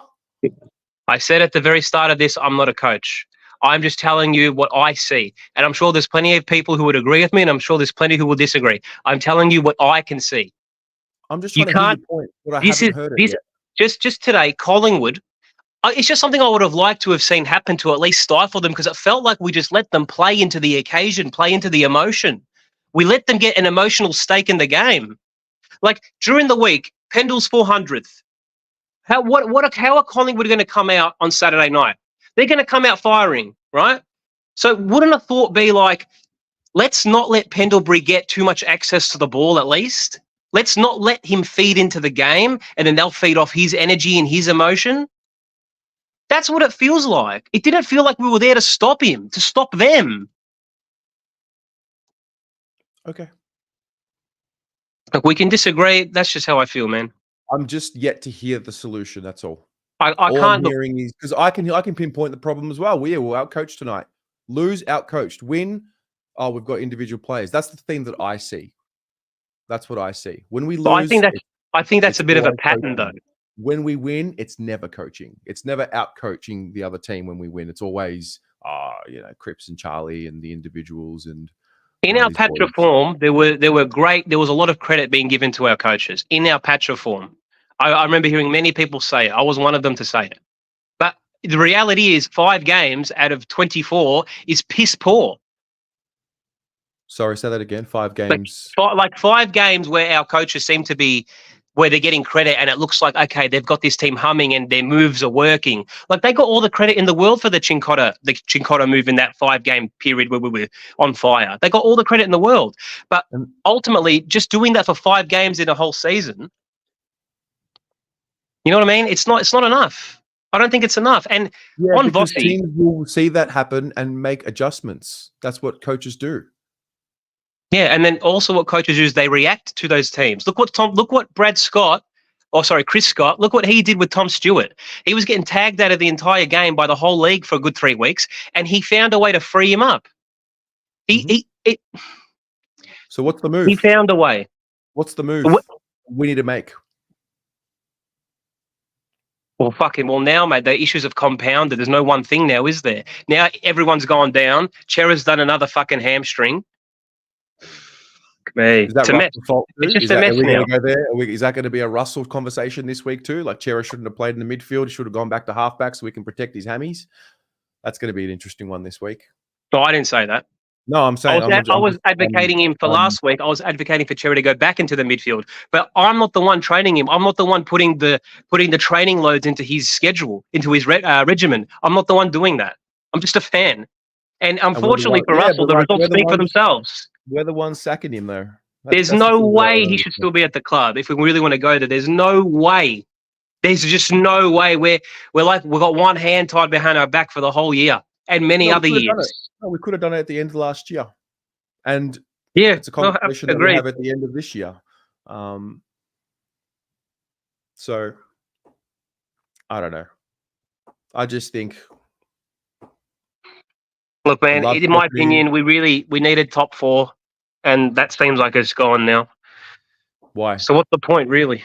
Is it gone? Is that it? Is it over? But what are we, 1 game out? Percentage, Port have gained huge percentage. We're giving up way too easy, mate. Honestly. No, I'm just looking at the reality of the situation. I can be positive, but the reality is against us right now. Is Sydney done? Is Sydney dead? Is their season over? No, they got the points in the bag. Don't act like that's the same thing. No, that's I'm not the same thing at all. For a contender to lose by 100 in round 21, like, does the same apply? Or no, it doesn't, because have they dropped to 7th? Have they dropped off top spot? They're a game ahead. They're guaranteed top 4, mate. That's all that matters. We're not. It's not over yet, mate. That's the point. Of course, it's not over. Of course, it's not over. But right here, right now, it's just I don't. It's very hard to see a way out, because let's say we win next week. All right. What are we looking for in a win against Hawthorn? Do we just want the win, or do we want to see the way we're playing to change? Yeah, we want 4 points so we can continue to qualify for the finals. That's what we want. Yeah, yes. We want 4 points. Yes. But okay, I'm assuming we're going to play finals, but we need to find our form. We have to stop playing this fucking trash we're playing. Yeah, so it's more. It's about more than the results. We need to find ourselves again. And what that is, I don't know, because. So is it a margin thing you're looking for next week? No, it's just a method of play. I do not want to see pocket. It's just a method of play. How do we move the ball? Pocket down the line, pocket down the line, pocket down the line. Or are we gonna fucking do some run and gun, try something different? And like that last quarter today just makes it even worse. So when the game's over, it's frustrating, man, because you know they've got it in them. That's I do believe a lot of the frustration is because we know they can do it. Not that we don't question whether they can do it. It's like, why aren't you doing it? But I don't look at that last quarter as something that I don't look at that as, oh, that's us. That effort in the last quarter was pure spirit to me. Pure spirit and just fucking going for it. I don't think you can play like that for 4 quarters. I think that today was a very isolated instance where the emotion in the moment and everything seemed to go our way. I don't know. I don't think that because that was chaos. That was a chaotic mess. We won a lot of 50-50 contests. Wiedering was unbelievable in his wins. I don't think you can do that for 4 quarters. That's the concern. It's almost like they were trying to rise to the occasion. Yeah, they were. Of course they were. They were trying. But in the 4th quarter, it's too little too late. And I think today that was a player thing. I don't think that was on the coaching. Because that 4th quarter was pure instinct. It felt like just instinct, go, go, go. So I don't think that is a coaching instruction that Voss has said to a runner and said, okay, time to play instinct. The boys have heart. I'm not questioning their heart, mate. I'm not. I'm not. But yeah, it's tough, man. It's tough fucking hurts, man. I'm so sick of it. Yeah, it's tough. If not now, when? When are we going to beat them in a meaningful game ever? Like, what the fuck is it going to take? Holy shit, mate!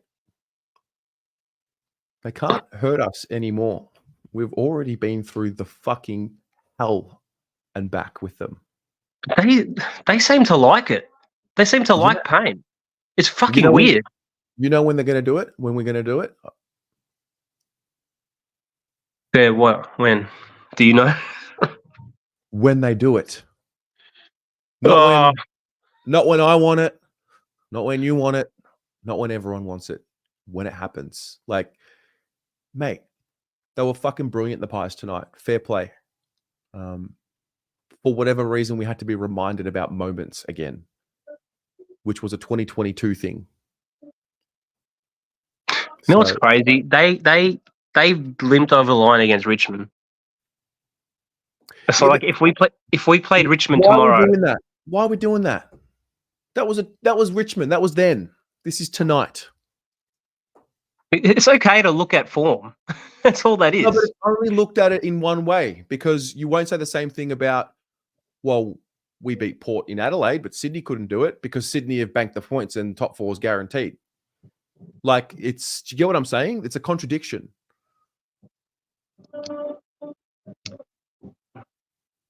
No, because Collingwood's game against Richmond, that was last week.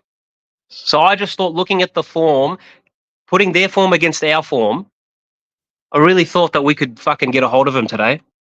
So did I, mate. But I also didn't have much confidence that we would. So I'm a mess. I'm actually a mess. You've got the text messages. I just feel like they've got this hold on us, mate. Yeah, I know. I think they've got this hold on us. Fucking earth. I got the heritage thing on. Fucking.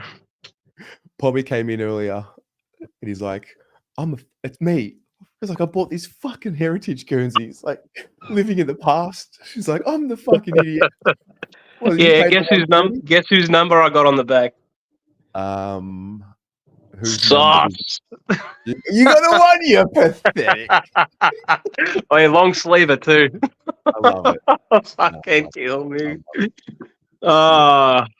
It's tough, man. You got to get it out. You know, you got to fucking get it out. I understand. It's like, it's insane. To me, the fact that we can't beat these cunts is insane. In a big, big, meaningful game, it's insane. Yeah. Anyway, that was great. That was like very cathartic for me. 2 weeks in a row, mate. That was yeah. Thanks for coming on, chatting. No worries, mate. Have a good night. Go Blues. Right. Bye.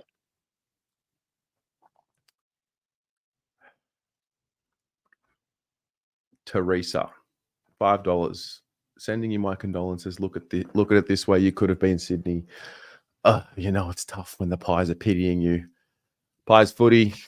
Still love you, Terry and Pommy. Shout out to Wiedering. Is he in the conversation of the greatest defender to do it? Well played, mate. Thanks for coming in. Hey, it's Rocco. Hey, how we going? Back to where it all began, Rock. Talking about fucking moments again, mate. I think the first time I ever come on was after a loss to Collingwood, I think, and we're back here again, aren't we? I thought I've come on tonight more for me than for you. Yeah. Where we at? Well, what's going on, man? It's funny, man. McGavin kicks that goal. It's a different narrative right now, isn't it? It's funny how Do you think we'd be like frustrated at the performance and angry had he kicked it? Or do you reckon we would have been saying, oh, look how much heart and ticker the group have? No, I think you'll forget about it. I think, yeah, you would. You would say, listen, we came back, we won it, you know, like, and you'd forget about it. You'd probably be a little bit worried about the way we played in those first 3.5 quarters. You know, why do we have to wait till the end to do that? And maybe there's a lot of factors, you know, maybe, you know, Collingwood probably just try to defend a little bit, and then it opened us up, you know what I mean? And then we got those opportunities, you know. So, but look, with McGavin, I know you got to get around him and now that, but mate, he's got to take some responsibility, really. 45 out. Come on. Let's not let him off that lightly. He's kicked it out on the full, really. Should have guided that through. At the end of the day, I know you say we played 3.5 quarters that really it wasn't good footy. They're not taking it on. You know, we're relying on too few.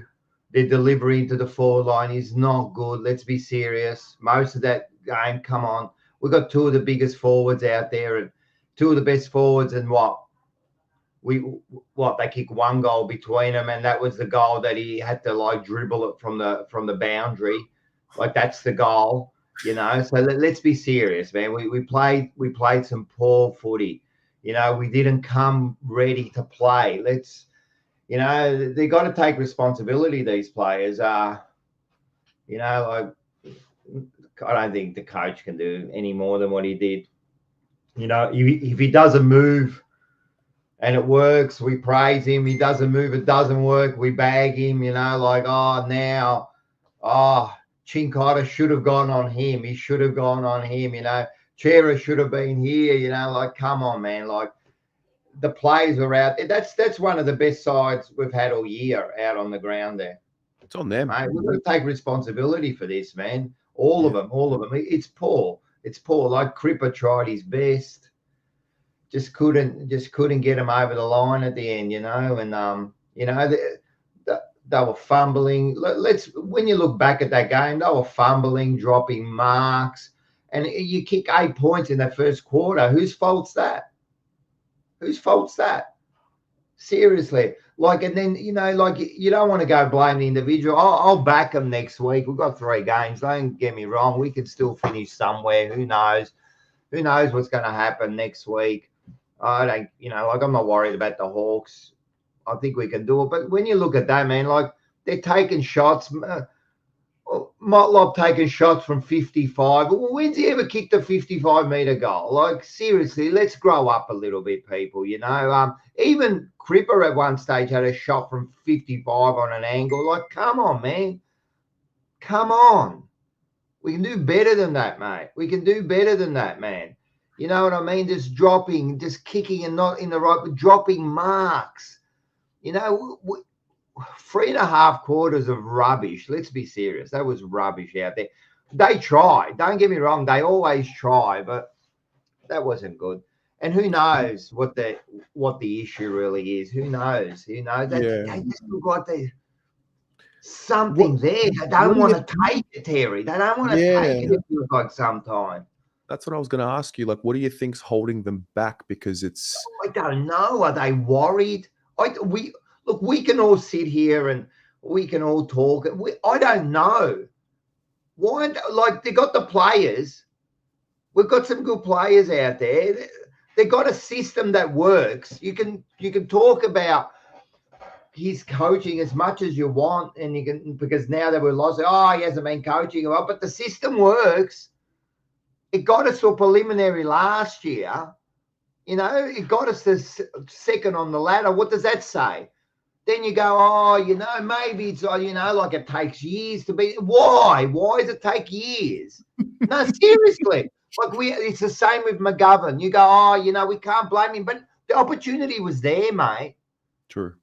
Like, and the opportunity is there now. Like, why can't we take it? Like, is this now? Are we being like? Are we trying to protect ourselves now? Oh, it takes years. You know, Brisbane have been there. I don't give a shit about how many times Brisbane has been there. I don't care about them. Like, we were there, mate. We were second on the ladder. Now we've dropped the last 4 out of 5 games. Mate, there's something there. It has to be mindset, preservation, playing for themselves, not playing as a team. I don't know, but you tell me, Terry. What do you think? I think they're not far off it, and I think they've got to work their way through it. I think they're going through another round of adversity. And I think they've got to work their way through it and find each other again, personally. Look, they're never far off it. I really don't think they're far off it. I truly don't. And even during the game, I never thought they were far off. I kept saying they're just one play away from getting that confidence back, you know, getting a couple of goals, and then they'll, you know, it doesn't take much, but then it also takes a lot to get over that hump. You know what I mean? And it feels like during the last 4 weeks, we haven't been able to get over that hump. Just get that thing back, you know what I mean? Like and it felt the same during the game. We just couldn't get over that. Just play well just for a little bit and put some pressure back on Collingwood. You know what I mean? We just I don't know, man. It's almost as if they subconsciously want to put themselves in as much danger as possible and flirt with it so it can bring out this instinct in them. Like they don't know, like they gave themselves such a cushion in the season, and we were all loving it, and it was great, and it still is great. But what do you think? You think that like so they get themselves to second on the ladder, 6 points up. They're doing well. They've won some good games. They beat who they beat Gold Coast, Port Adelaide, Essendon, Geelong. They've put themselves up there, right? What do you mean? What do you mean? What do you mean they put themselves in that? Like they don't like they want to put themselves. They're there. Why have they gone backwards? Because they don't go backwards by a lot. It only takes a little bit. Like they're operating at the top level. They're really working hard, man. Contested ball, man. You could see those little things happening, and then it just drops just a little bit, just enough, and then everyone feels like all of a sudden they retract a little bit and they just preserve themselves just a little bit. Like always feel like they don't want to be the ones who make the mistakes anymore. You know what I mean? Because if you look at the game back, man, I'm sitting there behind the goals, level 4, so we could see the ground, man. They're taking the ball in the back line, even Wiedering a few times, man. There was a player in the middle to hit. But instantly, you've got to be quick with these things, right? And they wait. And then soon as they wait, all they got to wait is like 2 or 3 seconds, and Collingwood have already covered everything. They've got to hit that target, and they feel like it just feels like to me they're scared to take that chance, man. I see that too. Yeah, and the teams that we've lost to in the last 4 or 5 weeks now have all been the teams with the same profile.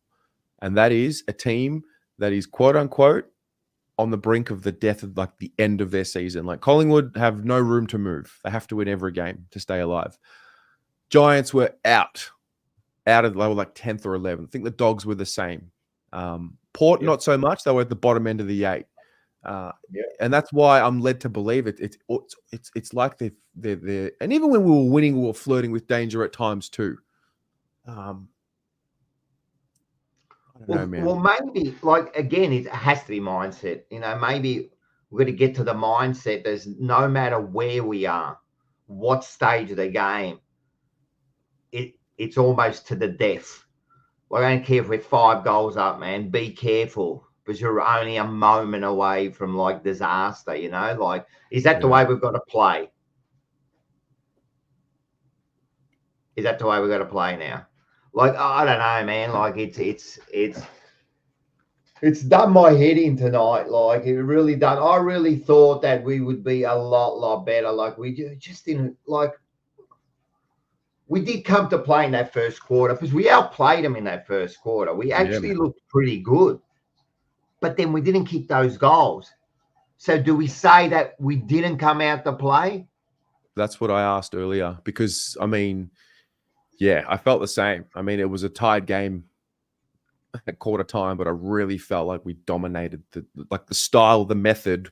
I thought was all us. But it was perfect. I said to the boys, I sat there and I go, I'm not worried because the way they're playing, don't worry, we'll kick the goals, But it ended up costing us. Like those misses ended up costing us. You know what I mean? Like that shot by Moller, but you don't want to blame individuals, but sometimes you have to look at these players. No, they've got to grow up now. Yeah. Come on, man. You can't miss that goal. You cannot miss that goal. Like, especially against Collingwood, especially in this tight situation, especially where we are. You cannot miss that goal. Sorry. He has to take responsibility for that. It's not all his fault, of course. But it can't, like, how do you say it? It just compacts, like one after the other. He misses a mark. He misses a tackle, We can't be doing that, man. I don't know if it's the leaders on the ground. Have we got enough good leaders on the ground? But Cripper seems to stand up when he has to. Wiedering, I thought. Wiedering stands up. How much more can that bloke do, mate? fucking hell, man. Some of those plays he made. Unbelievable. So look, they've got a lot of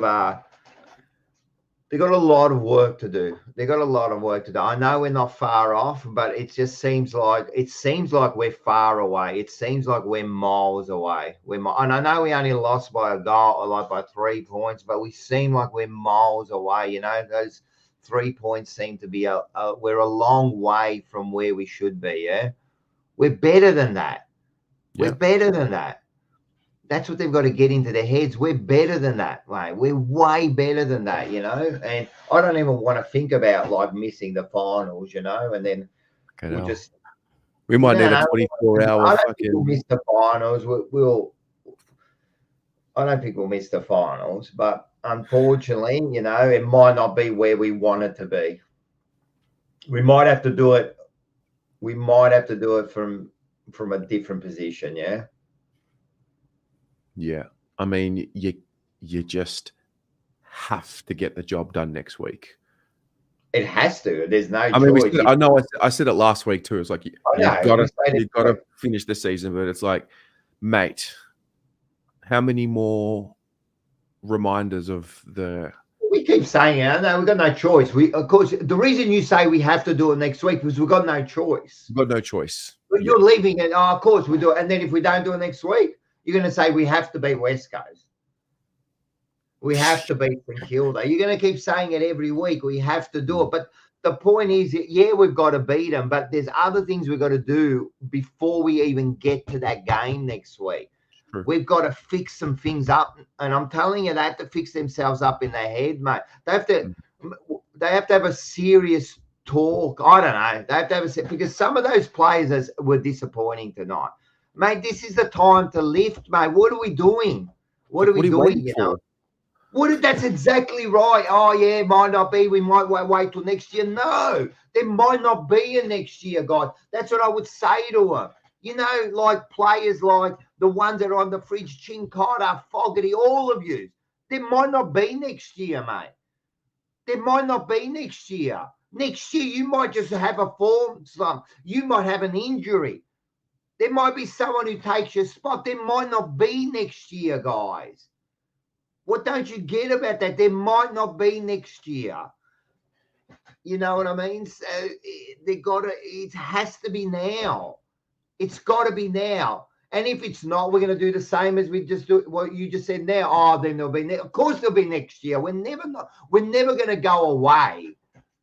But it has to be now, mate. Your moment's now. Like McGovern, your moment was now. How many times are you going to get a chance to kick a goal after the siren against Collingwood? You've missed that opportunity, mate. And trust me, he knows that. He's going to be, like, as much as we're shattered, he's going to be 10 times as shattered. Can you imagine what that bloke's thinking, you know? Like, even though it's not his fault at the end, he's going to be devastated, mate. Yeah, he ain't sleeping. Well, there's a quote that's just come to mind. If you think the price of winning is too much, wait till you get the bill for regret. I like that one. Might put that on the top there. I like that. Yeah. I like it. Look, it's tough. It's going to be tough, man. It's going to be tough for all of us, man. I'm telling you, everyone's going to come for us. The supporters, Collingwood supporters are going to come for us. It's all good. We'll just take it on the chin. We've got no choice, man, and we're going to move on to next week. And as you said, we've got 3 more games. Look, at the end of the day, let us be upset. Let us be angry. Yeah, of course. Let us be unreasonable. You know what I mean? Like now we're just blaming. This is the place to be unreasonable. Let us do all that, and then tomorrow, when they get together, they have their team meeting, and that, you know, they'll get together, and I'm sure they'll work it out and get ready for next week, you know. And next week's a new week. You know what I mean? The next game, it's a new challenge.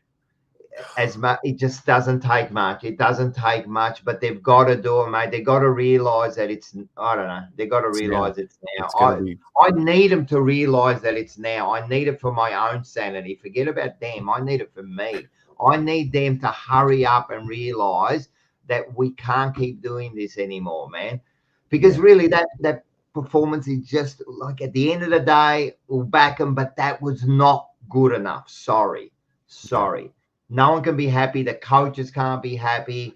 The players can't be happy. No one can be happy for that game, So far out. This is going to be a Very long good. night. It is going to be a long night, but I don't really want to be anywhere else, to be honest. No, and that's what I thought. Oh, come on, man, because I'm depressed. I can't even eat. I've got to eat something. I haven't eaten all day. Like today was a waste of a day for me because I went to work in the morning and then the rest of the day I waited. Yeah. Like I just waited for tonight, I just waited for tonight and then this happened, So, but anyway, Very good.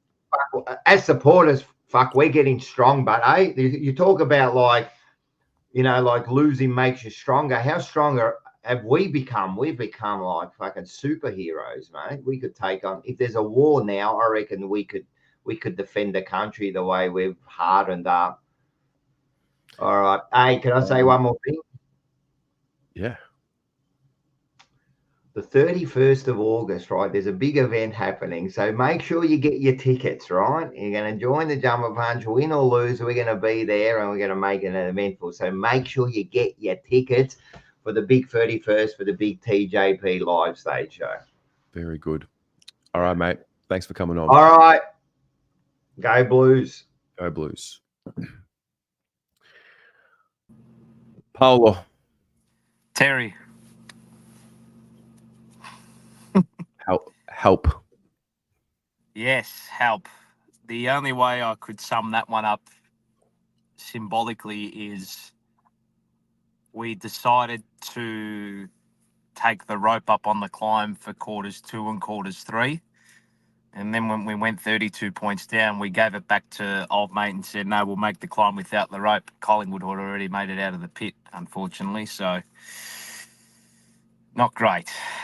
Not great. And when the margins become finer and finer and finer and finer, each individual moment becomes exacerbated.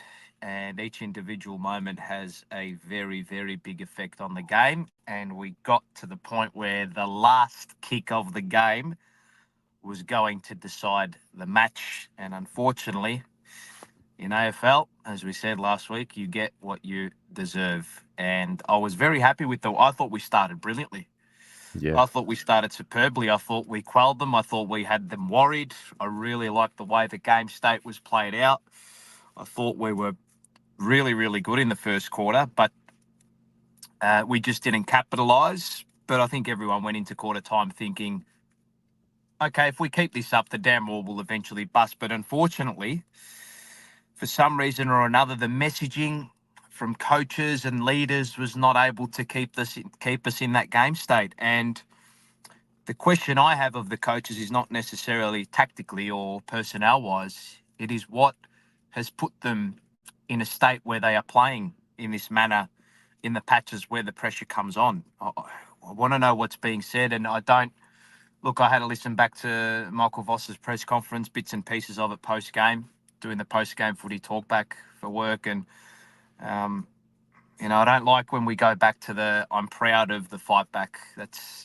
Was that what he said in his presser? Yeah, that rhetoric just doesn't fly with me. Unfortunately, that's not where we are as a football club. That's where North Melbourne and Richmond are at the moment. When you've got 18-year-olds and 19-year-olds and 20-year-olds keeping your club up, that's not the rhetoric of an elite football club. And I did admire the fight back to a point, but it should never have got to that state. It should never have got to the state where we were 32 points down and then that switches you on to play football. It just signifies a weak mentality in those moments, to be honest. You know what? That's reminded me of something earlier in the year because I thought Voss's it was almost like he was ready to stop talking to them like children. Do you remember when we lost to Geelong and he's like, that was unacceptable? And it was like, this is different. This is like they're adults. And it's almost like he's had to go back to sort of caressing them and I don't like that. That's that they're not out there for that, and the reason for that is because the opposition's not going to do that to you, Terry. So if you are continually brought up in that mold and you are continually mollycoddled and looked after, as your modus operandi. Well, when opposition comes to hunt you, you're not going to be ready for that. Opposition are going to, people are saying, oh, they're saying bad things about them on social media and, don't have a go at them on fan cams. Step across the right line and see what the opposition says to you in the moment when you're actually going to get the football. 100 times worse. They're coming at you physically. They're coming at you mentally. They're coming at you with what they say. And unfortunately, our boys are just not ready to deal with the expectation of being up the top at the pointy end of the season. And it was a question we had at the start of the season, and it was a big question probably 2 or 3 weeks ago. How do these boys handle the pressure and the expectation on them when they are playing good football and when the ladder says they are in a premiership window, right? And that has all unfortunately fallen by the wayside over the last couple of weeks because we haven't dealt with the moments properly. And that second and third term for me was again, too safe. Just too safe. Again, just not necessarily with, we just felt like we were the ones taking the steps back because we needed that scoreboard nourishment in the first quarter. And I thought we were past that. And for me, that is the ability to continue to play the way we were in the first quarter for a prolonged patch, right, is on the messaging from the people at the top, right? So what are our line coaches reinforcing? What is our head coach reinforcing? What are our leaders on the field reinforcing when we're in that state and we don't get the scoreboard nourishment to continue to go down the path that we were and we didn't? And some of the competing up the line this week, there were 5 or 7 plays in a row where Harry Mackay got monstered out of the way by Frampton. Charlie Curnow got monstered out of the way by his defenders. Pitternet. That's not the standard. Yes. That is not the standard. And I was happy for us to go up the line with the targets up there because we had Harry there. We had Charlie up there. We had Pitternet up there. The problem is that the coaches can say all they want, but again, it comes down on all of them. Why are they getting bullied in those moments? Frampton just ragdolling. Harry's, mate, you're I 202 couldn't believe centimetres. that contested. You are Even the 202 Collingwood supporters, centimetres, right? You're 202 centimetres. You're 100 kilos. Get an elbow into him, mate. Fire up, mate. Put it on him. He got manhandled all night. It's not good enough. He's a leader. Charlie is a leader. I know he rolled his ankle again. Before that, poor. Every kick inside. Poor. Cripps, again, we're back to the Teague days with this kind of stuff. He stands up. He's everywhere in the last quarter. And every single entry we have in the last quarter is poor. It's high. It's long. It's to no one. It's to a pack. No one looking for that short little dinky kick because Collingwood had completely sat back. And that's how you get them in those scenarios. We just continue to go long and long and long, and they'd force stoppage after stoppage. And look, people are going to have a go. If McGovern wasn't out there, we probably would have lost by 5 goals tonight, right? He was phenomenal defensively. I thought he was brilliant on the night. Jacob Wiedering was phenomenal again. But we're looking at these highly talented individuals to get us over the line and be the difference makers when the performance and the game state is not going our way.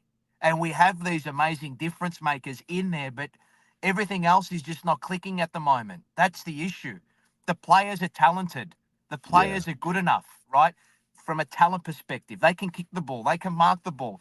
It's everything else that comes with it. And Collingwood has been better than that, has been better at that than us over the last 10 to 15 years. And it shows in these moments. These 4 games, these 4 close games that we've had against them shows you that we are as talented as them as a football team, but their competitive edge is culture, experience, maybe buying into that rivalry just that little bit.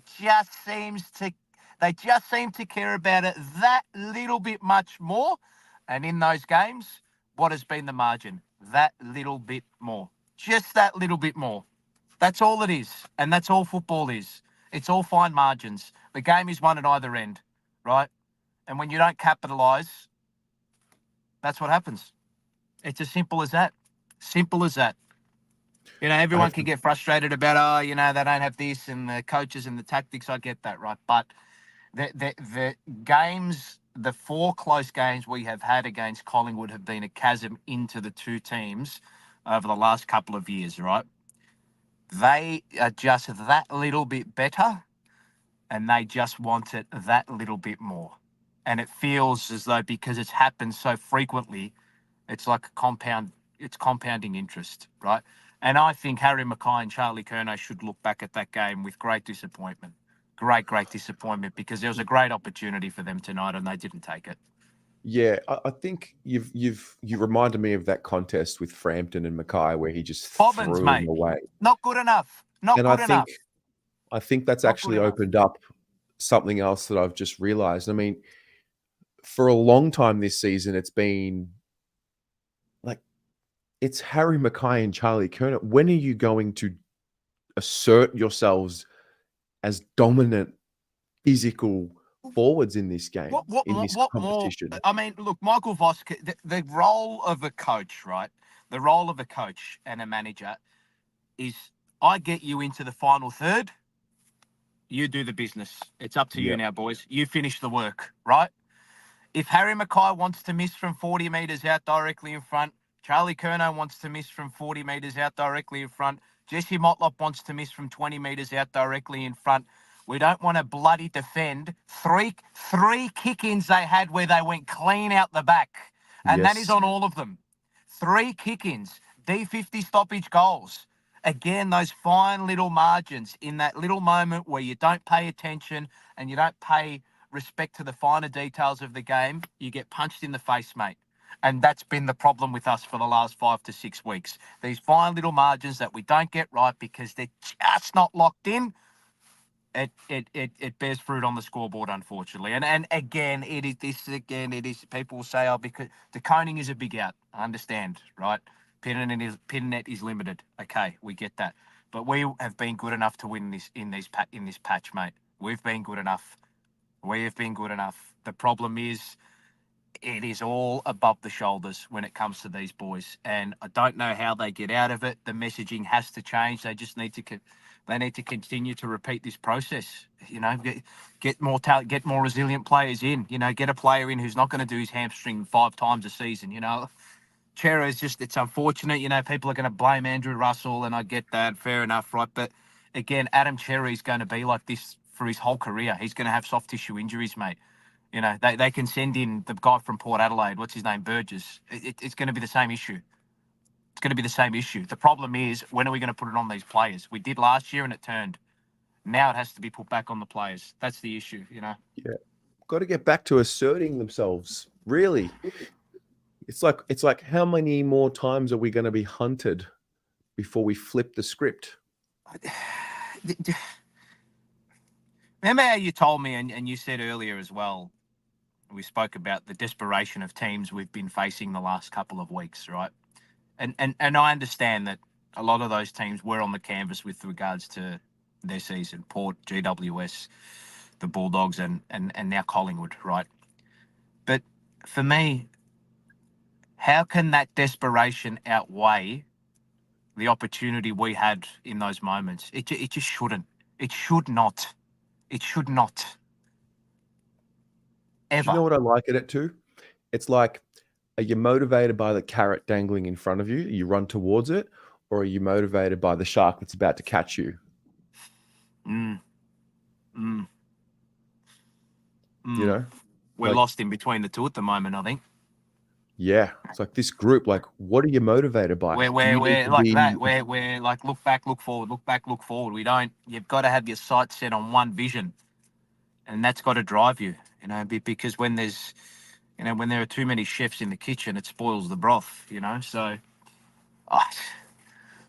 it's just so that, you know what the frustrating thing I think for everybody is, and I think the most disappointing thing for everybody is after tonight and the last couple of weeks, is that we put ourselves in such a good position, and it had been the football and the form and the position on the ladder and the way we had wanted to set our season up for so long, right? And everybody wants that. And then when it's almost like you're there, right? You're literally there. You're about to catch the high ball, and then when it gets taken away from you, like it has the last couple of weeks, that hurts worse.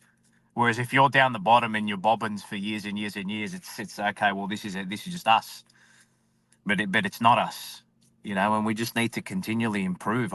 Whether it's different messaging, whether it's maybe some different leaders around, or maybe again a different mindset, and maybe stop patting them on the back after these moments. So, that's the frustrating part, is that we are so close, but it seems as though we are so far. And that's the infuriating and frustrating part, I think, for the night. So, did we buy into the rivalry as much as Collingwood this week? Who knows, man? Like I said, the last 4 close games against them, they have got over the line by tiny margins, and that's probably been the difference, is that they have bought into all of it the last few seasons that little bit more. And, the sun will come up tomorrow, as it always does, and we're going to move on and get onto the Hawks, and, people are going to be pissed off. I get it, but, it doesn't end here, and nothing ends. Nothing ends. We've got 3 games. We've got to come out, have a good training session this week, recover well, get players back, and, home game against Hawthorn next week. Yeah. We need to win, as we have needed to win the last couple of weeks. It's as simple as that, which is, frustrating, but we'll be there with bells and whistles next week, mate. We'll be there with bells and whistles. We need to drive them over the line and get them through. We need to do that. Good on you, mate. Thanks for calling in, Chat Paul. very soon, mate. Much love, mate. Ciao. Uru. Bye-bye. Oh. Dan. Oi. How are you, mate? I was falling asleep almost, just watching the mini highlights. What do you think? Look, obviously we went there tonight because, as I said, the family's been sick. Mm-hmm. So it's definitely a different aspect on watching on TV, because you can't see the play unfold as much, and I guess where the kicks go and how occupied the space is and how not occupied it is, etc., etc. But look, it was just that first quarter was obviously disappointing by the conversion. I think a lot of people have already said it. Footy's sport is 75% above the shoulders. Mm-hmm. I heard one of the guys saying that maybe Pommy was referencing golf. Is that the case? Say that again. Did Pommy reference golf in terms of? No, it was fuck. I can't remember who it was, but I don't think it was Pommy. Righto. Okay. Well, either way, I mean, it's the same sort of thing. I know obviously footy's a team sport, but it's just wild how you play like the Pies are doing, like how they play tonight with with balls, and that's it. They create opportunities and they score goals, and they win the ball and they get territory, etc., etc. And we kick it slow, never mind, predictable stuff every single time. But yeah, it was just disappointing again. One quarter of footy. I think the Bagalytics on X posted the fact that we've got the most 5-goal quarters. I think it is, or something like that. It was the most 5-goal quarters compared to anyone else, and we're like in front by eight quarters or something like that. So it just shows that we're too much a spurt team where we play in spurts. But yeah, I mean, yeah, it's just at the moment, it's just in their head at the moment. They need to get out of this funk, because if they don't, it's not looking good. How was it as a game? I mean, it was a great spectacle. Energy in the crowd was great. I loved how, I mean, that you really heard the Carlton fans like there was a lift. Like I think Cripps kicks a goal in the 4th, and then maybe I can't remember who kicked one after that. Maybe it was he kicked it in the 3rd, wasn't it? It was in the 3rd. Yeah, stoppage in the 3rd or the 4th. No, sorry, it was the. Can't remember the series of events, but I remember hearing the Carlton sound finally emerge, and I was happy because I was hoping that we weren't going to see a mass exodus. And so, how do we tap into that sound earlier in the game as well? I don't know. The boys have got to sort of lift and get them going, I guess. I think it's the fans. I think the fans are nervous, man. You feel it, man. Like my sister was sitting next to me, and she started like going into her shower to like give her a little tap on the knee, like, "Oi," you know. And you do, because I've even noticed that like even the home games at Marvel against interstate teams, it's like we're quiet until after half time when the game starts getting really on the line. For example, yeah, like I've noticed that we're just a bit nervous still, bit nervous. I think from the history. There is that nervous energy, but also, I mean, you're hearing. I mean, the Pies are kicking goals, the Collingwood chants up and about, and you're like, oh fuck, here we go. Yeah, they've just got cockiness written all over them at the moment. That's the thing. And good luck to them. You know, they sort of built that. Yeah. Hey, I agree with you, man. I agree with you. So I agree with you. That, like we're so close. Like I just think we're so close to it. But it just comes down to having a bit of bit of C word. Really, I probably shouldn't have said that word, but yeah, a bit of C word. Because we can hunt like the best of them. We can score like the best of them. We've got the firepower. You know, I think our defense is sound. Personally, you know, as long as our midfield don't let the ball go in there with absolute ease. The midfield's probably obviously been a bit lackluster recently, which has probably hurt us. But I don't know. I just think we're so close to it. We just need a bit of mojo. That's all we need. They've got to come through. And it's obviously it's so easy to lose it. That's the thing as well. Yeah, they've got to just fight their way through, man. So, hey, question. I don't know. So you said you're watching at home. Cottrell, did he get injured? Yep. Yeah, shoulder apparently. Yeah, I don't think they said much. I don't think they said much on the TV about it. Right. But I just heard shoulder. That's all I heard. And he was out straight away. Like he was just all of a sudden he's gone. I was like, okay. That was good. Because Gov obviously he went down to the race for a little bit. Yeah. And then he came back up and I was like, okay, that's good. But then Cherry goes out of the race. And I was like, oh fuck, here we go. I'm hoping it was just like, just precautionary. And then I see Kennedy jump straight up. I'm like, for fuck's sake. I'm just like, that was he seems to do this, doesn't he? He plays decently against Collingwood and then he fucking gets injured during Collingwood games. True, it was a hammy last year as well. It was. Yeah. It was just that was disappointing because he was actually starting to, get a ball and deliver inside 50, Yeah. lowering the ice a bit as opposed to the big high dump kick. But look, I mean, I just think that first quarter is where it sets up the game because you like it's all about as I said, it's all above the shoulder. So if you don't take your chances, it's like the crowd. You would have heard it from the crowd when you miss over and over again. It's right, and that seeps into the players 100% because the players they don't get that satisfaction of all their effort, right? So. Yeah, it's as I played sport long enough to know that if your team is just not capitalising and you put in all this effort, it brings you back down. And that's obviously this is a 1% game, for example. You're off 1% and you get exposed hardcore. Yeah, it was just disappointing, and just disappointing that it's been 4 games under a fucking goal against these guys.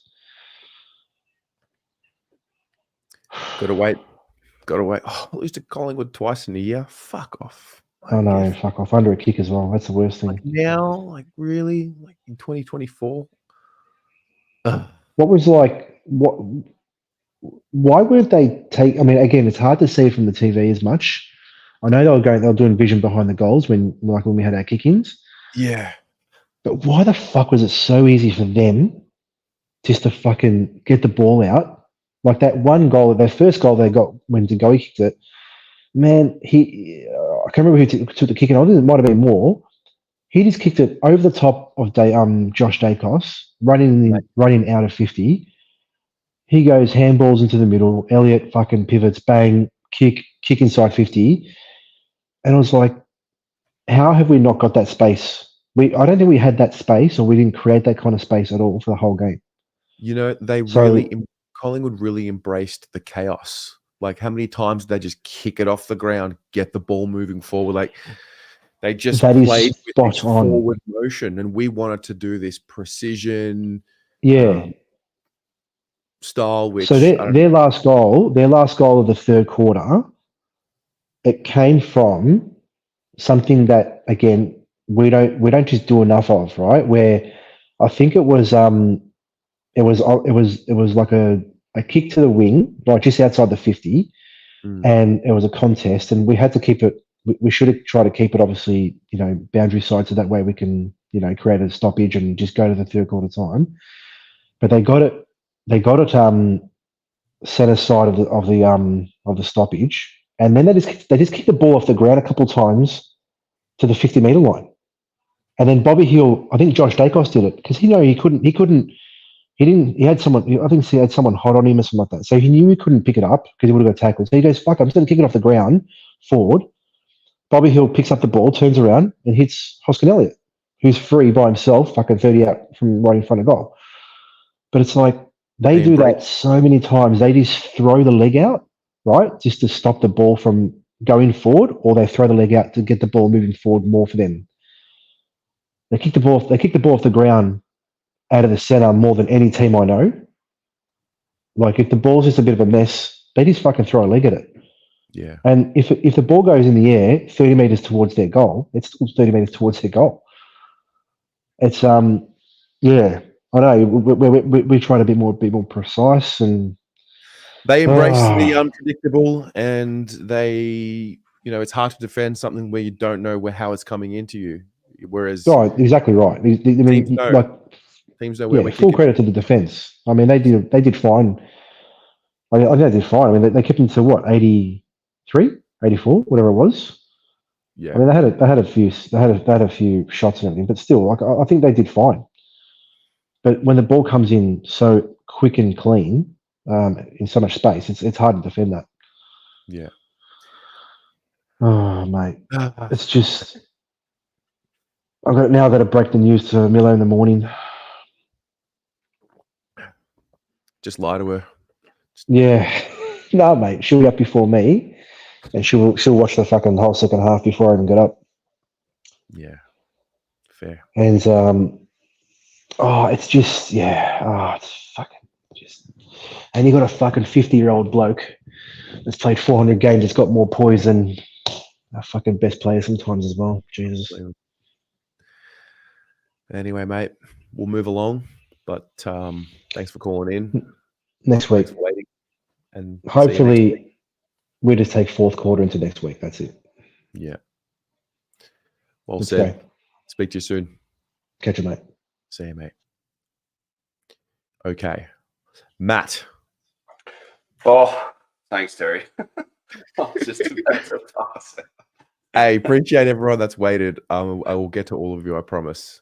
No, thanks, man. I really enjoy, your opinion and what you have to say. So, yeah, I was just keen to come on, and yeah, just I genuinely felt overall probably the opposite of a lot of people. I wasn't disappointed, but I just felt like something shifted in that last 10 minutes, which gives me a bit more hope going into the next 3 games. I think our pressure and our intensity lifted.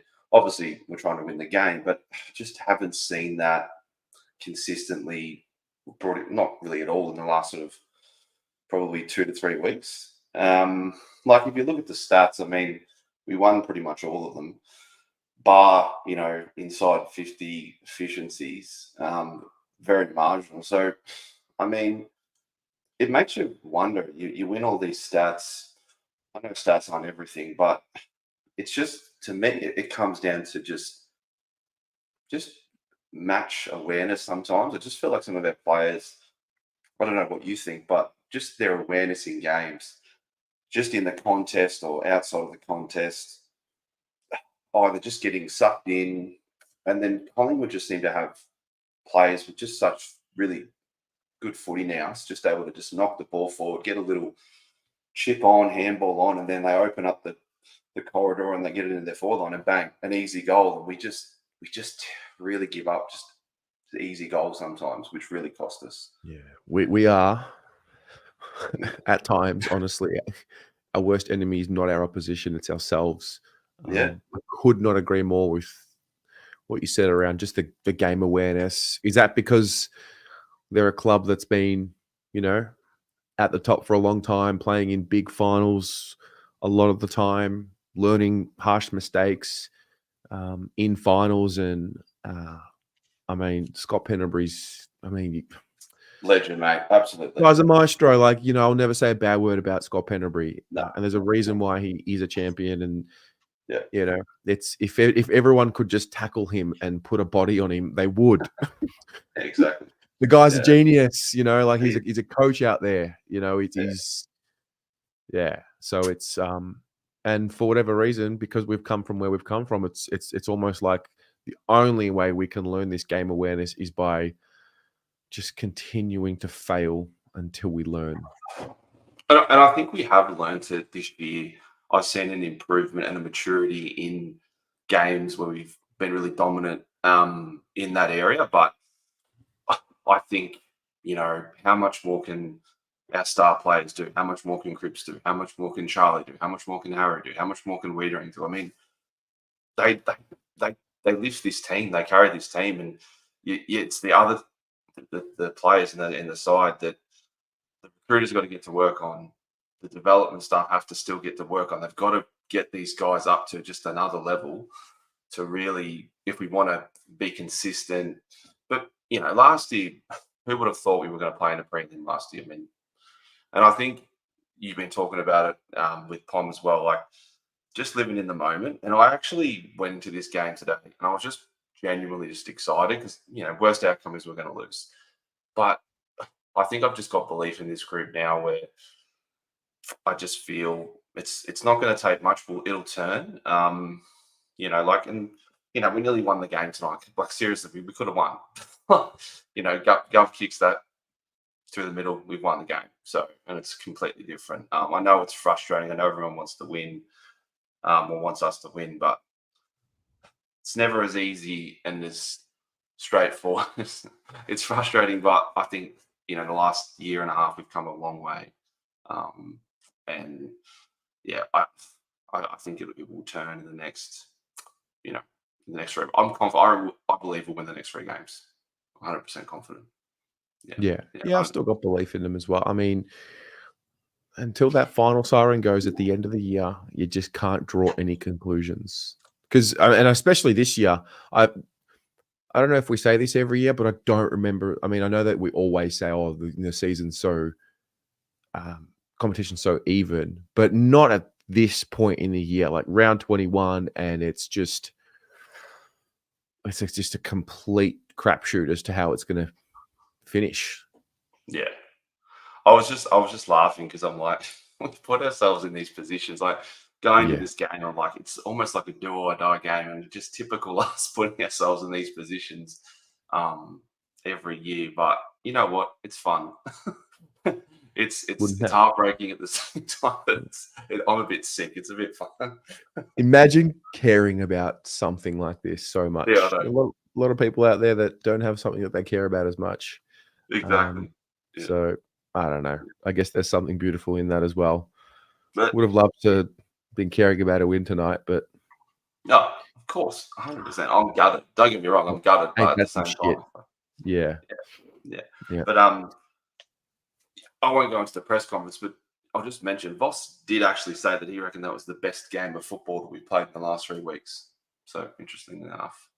So I just thought that was quite an interesting statement. Don't know if everyone will agree with that, but just thought it was interesting. So definitely. I mean, look, first quarter performance-wise, I know that people have come on and said, "Oh, for 3.5 quarters we were poor." I disagree. I think the first quarter we were really good, apart from what happened on the scoreboard. But the method was dominant.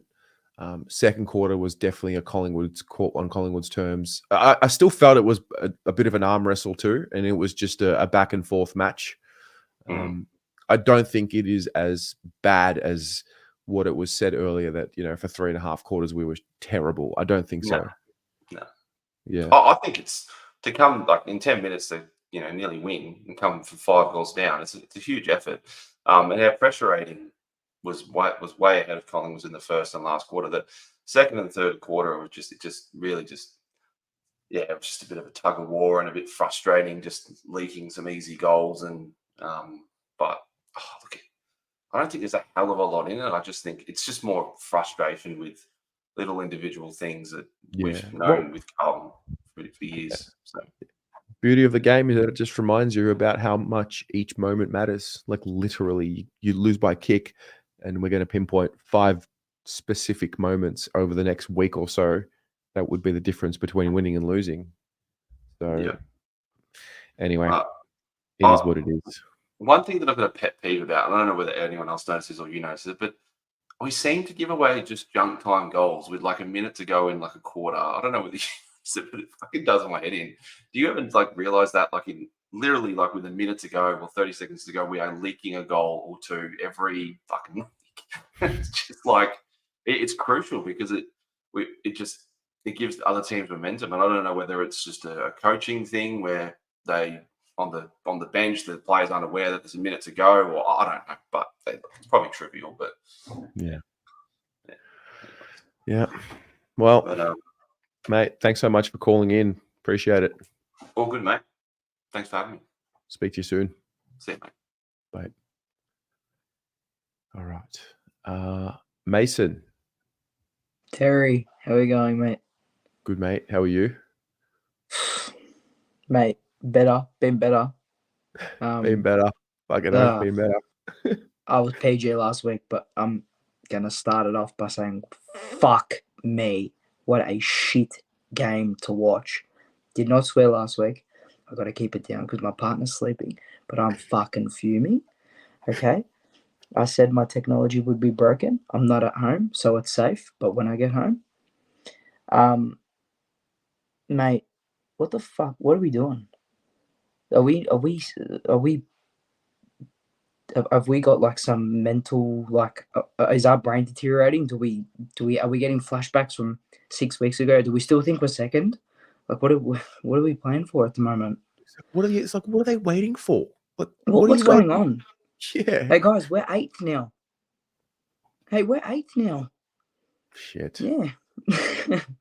Get that through your heads. Like you know, good fourth quarter. Bit too fucking late.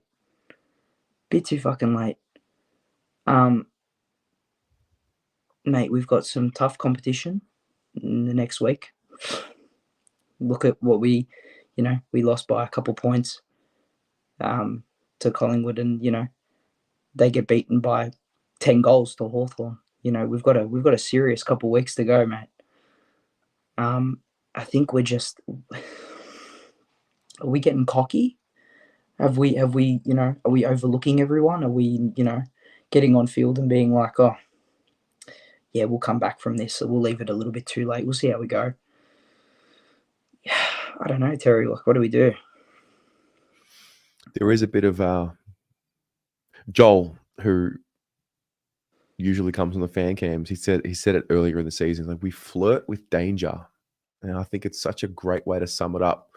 Yeah, it's like we're subconsciously testing ourselves as to how much of a hole can we put ourselves in before we switch on.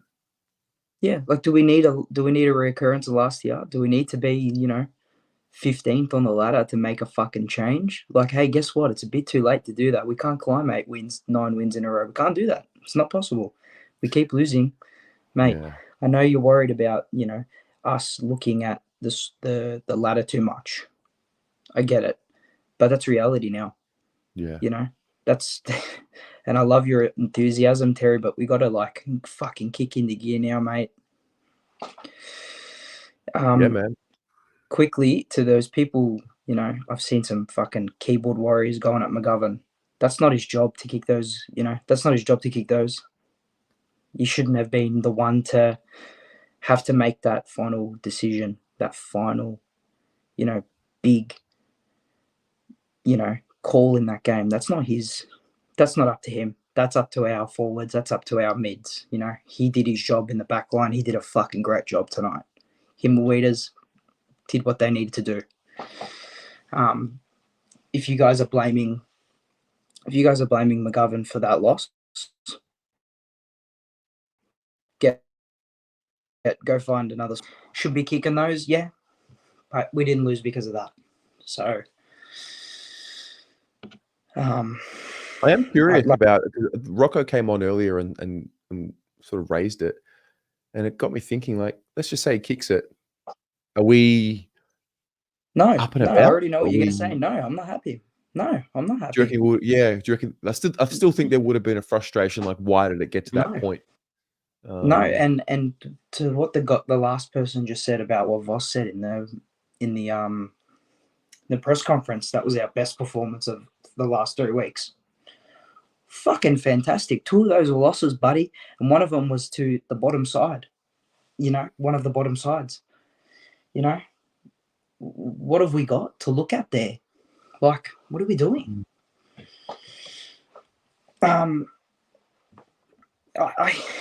You can't pinpoint players, you know, a specific player in this game that made the difference. You can't.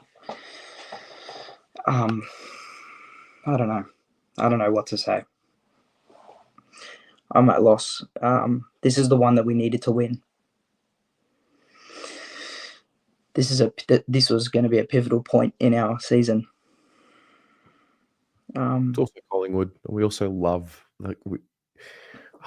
we just want it too much. I speak to Collingwood fans and they're like, "Yeah, it's just Carlton," but for us, it's like we It's really want Collingwood. it. Yeah, Fuck. I actually think the opposite of what the rhetoric was earlier. I don't think that they treat it like another game, which is why they're so focused. And wait, let me just gather my thoughts. They treat it like it's another game because I think we want it. You know, when you can want something too much, you can get in your own way. And I think that's what happens at times. Look, you can tell, like, were you there, Terry? Were you there tonight? Yeah. Did you see, I think it was before they started announcing the players, or they had like a montage of all of their rivalry moments against us. When do we do that with them? You know, have them. Like, hey, guess what? They're our rivals. We get an Instagram post saying, "Oh, here we go. Tonight's the night with our old rivals." They're still our rivals. They're still our rivals. Sard getting pushed over and getting a bit angry, but a hard contest, mate. Get back into them. Fucking get them, Sard. Everyone around you, get into them. Get stuck into them. We don't like them. They're our rivals, mate. This isn't, just man up a bit. Get some grunt in you. It's that force, isn't it? Like when Paul came on earlier and mentioned the Frampton and Mackay contest, I sort of had forgotten about it, but it really is a bit symbolic. Like, Harry, throw him around, mate. You're a grown man, mate. You're a grown man. Get into him. Oh, yeah. Look, we've got some problems. Tonight was, I said it in your chat on Thursday when the teams got announced. I said, this is an impressive team we've got here. Yeah. If something goes wrong, we're to blame. And we were. So, mate. Next week, Hawks. Stop making these fucking mistakes, please. Just see the season off with 3 wins. Fuck. Yeah. It's getting too stressful, mate. My family, I went with 6 people today. It was a 3-3 split, Collingwood, Carlton. I couldn't even look at them walking home. And then my family, and look at this. I bought this NXP Pasadena hoodie the other week, and I wore my Carlton jersey with my Carlton hoodie. What a dickhead I am. I didn't even bring other clothes. I got to wear this tomorrow. I'm at my girlfriend's house. What the fuck am I doing? Oh, I've been there, man. I've been there. Shit. I got nothing else to wear, mate. Oh, man. I've been there. Fucking hell. I love this club. Yeah. It's the Stop best. fucking up. Please, it's too late to do this. Well said. Hawthorn. Very well said. Come on. We need to beat them. See you next week, bro. See you next week. Thanks, Tez. See ya. How good. Jeff from Thailand has arrived. Good evening, everybody. Good evening, Welcome to the land of fucking shit. You gotta hurt when you get done by fucking Collingwood. Yeah. Where you snatch fucking defeat out of the jaws of fucking victory. And you play a pox-ass fucking bunch of wimps, and you play even more wimpier, right? You go back to the 1970 grand final documentary and you look at fucking Barassi, what he says to these motherfuckers on the ground, right? All you fucking young woke cunts, you've got fucking no balls. That's the fucking problem with Carlton, mate. They got no fucking balls. You need to harden the fuck up and get into it. Look at Sellers. Fucking, what a champion bloke. He welded the play. He said, we play for each other. We go down the pub, we drink piss. Fuck you, Parkin. We don't give a fuck. You're the coach. We're the fucking team. We run this fucking team. No other cunt. We run it. Fucking 3 premierships, mate. No worries. This is fucking bullshit. I was happy about...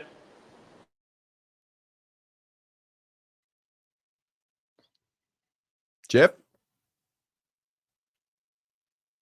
6 games ago. Oh, he's back. Oh! Jeff, come back. You What there? happened? Yeah, I'm here. Mate, that was going good. Please keep going. Yeah, that was sorry, like no. the peak. Up and down. We're running up and down the ground. Right? Yeah. Backing each other up. Where is it? There's nothing. You talk about Carlton. What happened? What happened? They didn't fucking turn up. They don't want it. Collingwood wanted it.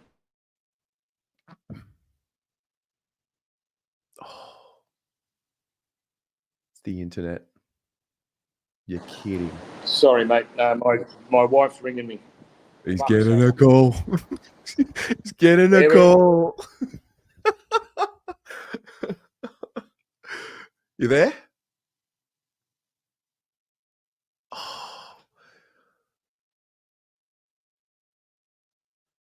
Jeff? All right. Maybe we'll get you to sort yourself out. And we'll move along. Chris Beach. God damn it, Terry. It has to be fucking Collingwood. Every stinking year, it has to be that shit stain of a football club who just love torturing us year in, year out under the current coach that they have. People have said that this is the 4th game that we've had that's been close with them, and they've won them all. Yeah, that might be fact, but tell me this: how many times have we been in them, had chances to win them? This is properly, mind you, not this fancy schmancy, dink pass. No, this is proper, hard at it, straight in. How many times has that happened? Because I don't think that's happened that often. Anyway, we go again. We play them. We have whatever it is that was that first quarter. We leave 2 of their defenders open, allowing them to punch the ball through, where we could have at least tried to man up one of them to force a contest out of it. And what do? We let them play it on their terms, and we can't even get a look in until it's too late. What do you think they're waiting for, Beachy? Like, what are they waiting for? Why do they leave it late before they pull the trigger? Terry, I don't know what they're waiting for. I mean, at best, it's like they're trying to pray for a miracle. It's like they're trying to pray for a miracle that something's going to be done for them, a la they're trying to get us, the fans, to bring them over the line for it. But here's the thing, right? We have 100,000 members. There's 18 or 22/23 of them that get to pull the jumper on, when there are fans like you and I that could only dream of being able to put the jumper on, to be put in their position to earn that much money and play a game of football. every week, let alone every year, and let alone win a premiership whenever that opportunity comes around. So what do we have to do to help you, the players, get there? Yeah. It was all coming together, mate. The Carlton crowd, the sound started coming through. I was in a bay full of Collingwood supporters, and I could sense it within them. They were all saying it like, oh my God, we're about to lose. Like they were all feeling it. We were right there. Yeah. And it was about this time it was about this time 3 or 4 years ago. The Olympics were on, and I'm trying to think of it now. So we beat them last year. We beat them in 2021 in lockdown. We beat them in 2017? I think they it won was. 25th. They won 25th. They won 25th. Okay. Keep going back. Like 16. I haven't seen us beat Collingwood a lot, honestly. Like I haven't seen us beat Collingwood more than 10 times in my life. Nowhere near it. Yeah, well, that I can remember. I think it was 2016 as well under Bolton. I think a bit unexpectedly, but we did it there. Recent memory, we haven't really had the wood on the pies, and they've had the wood on us lately, which is even more annoying because, as we've said, mate, they're a rival. Like Essendon, who we both hate, like Richmond, who most of us hate. These losses to these types of clubs sting that a little bit more. Excuse me. No, you're right. Yeah. Now what? Well, it's Hawthorn. It's Hawthorn. We get ready for them. The Blues Brothers game. It's the retro round game as well. Yeah, so really, say what you will about that. We've got 3 games to go, and right now we sit in a very, very precarious position that could almost lead us to sitting on the ledge. And if we get to the ledge with West Coast and St Kilda to go, we once again find ourselves in a position where we had to do something about it before it was nearly made too late. So really now, boys, get to the track, say some hard stuff, because something needs to happen, and it needs to happen now. That's the fact. Something needs to happen now. Not 3 weeks later, not when the season's done, now. Well said, mate. Yeah. See you next Saturday. Yeah. See you next Saturday. See you, mate.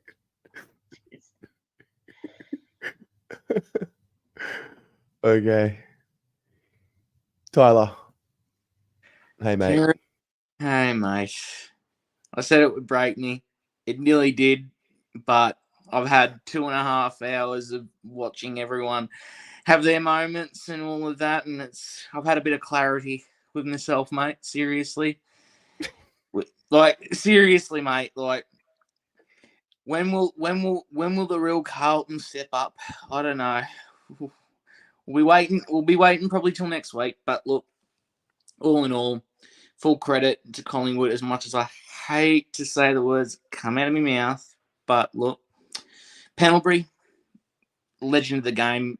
Good on him for making his 400th. But I don't know, mate. I don't know. It's just this mentality. It's just we're in this rut, and this rut does not seem to be going away for a little bit. So can we go back like 5 weeks?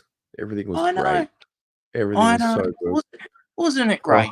It was amazing. It was good. It was good to feel all of this. But I don't know. There were many points scaring the game, and I'm not going to blame I'm not going to blame McGovern or anything like that because that's just not fair. Like, it's not his fault.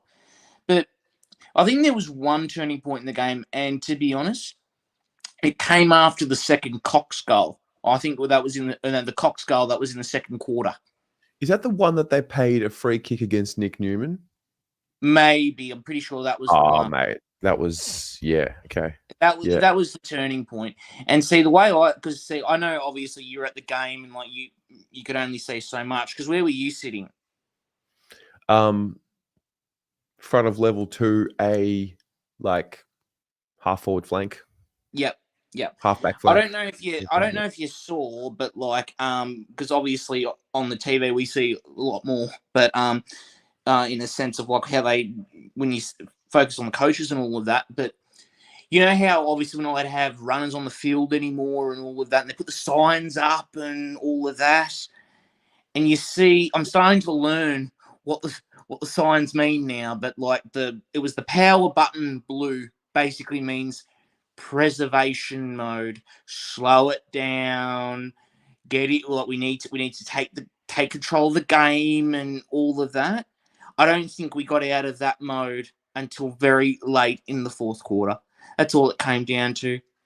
I think we were playing we and as you've said it throughout the entire time, fan cams, we just didn't want to take the risk. We were playing very safe, very secured, in a sense. We were just not willing to take that extra kick, that extra handball, that extra run. It just didn't happen.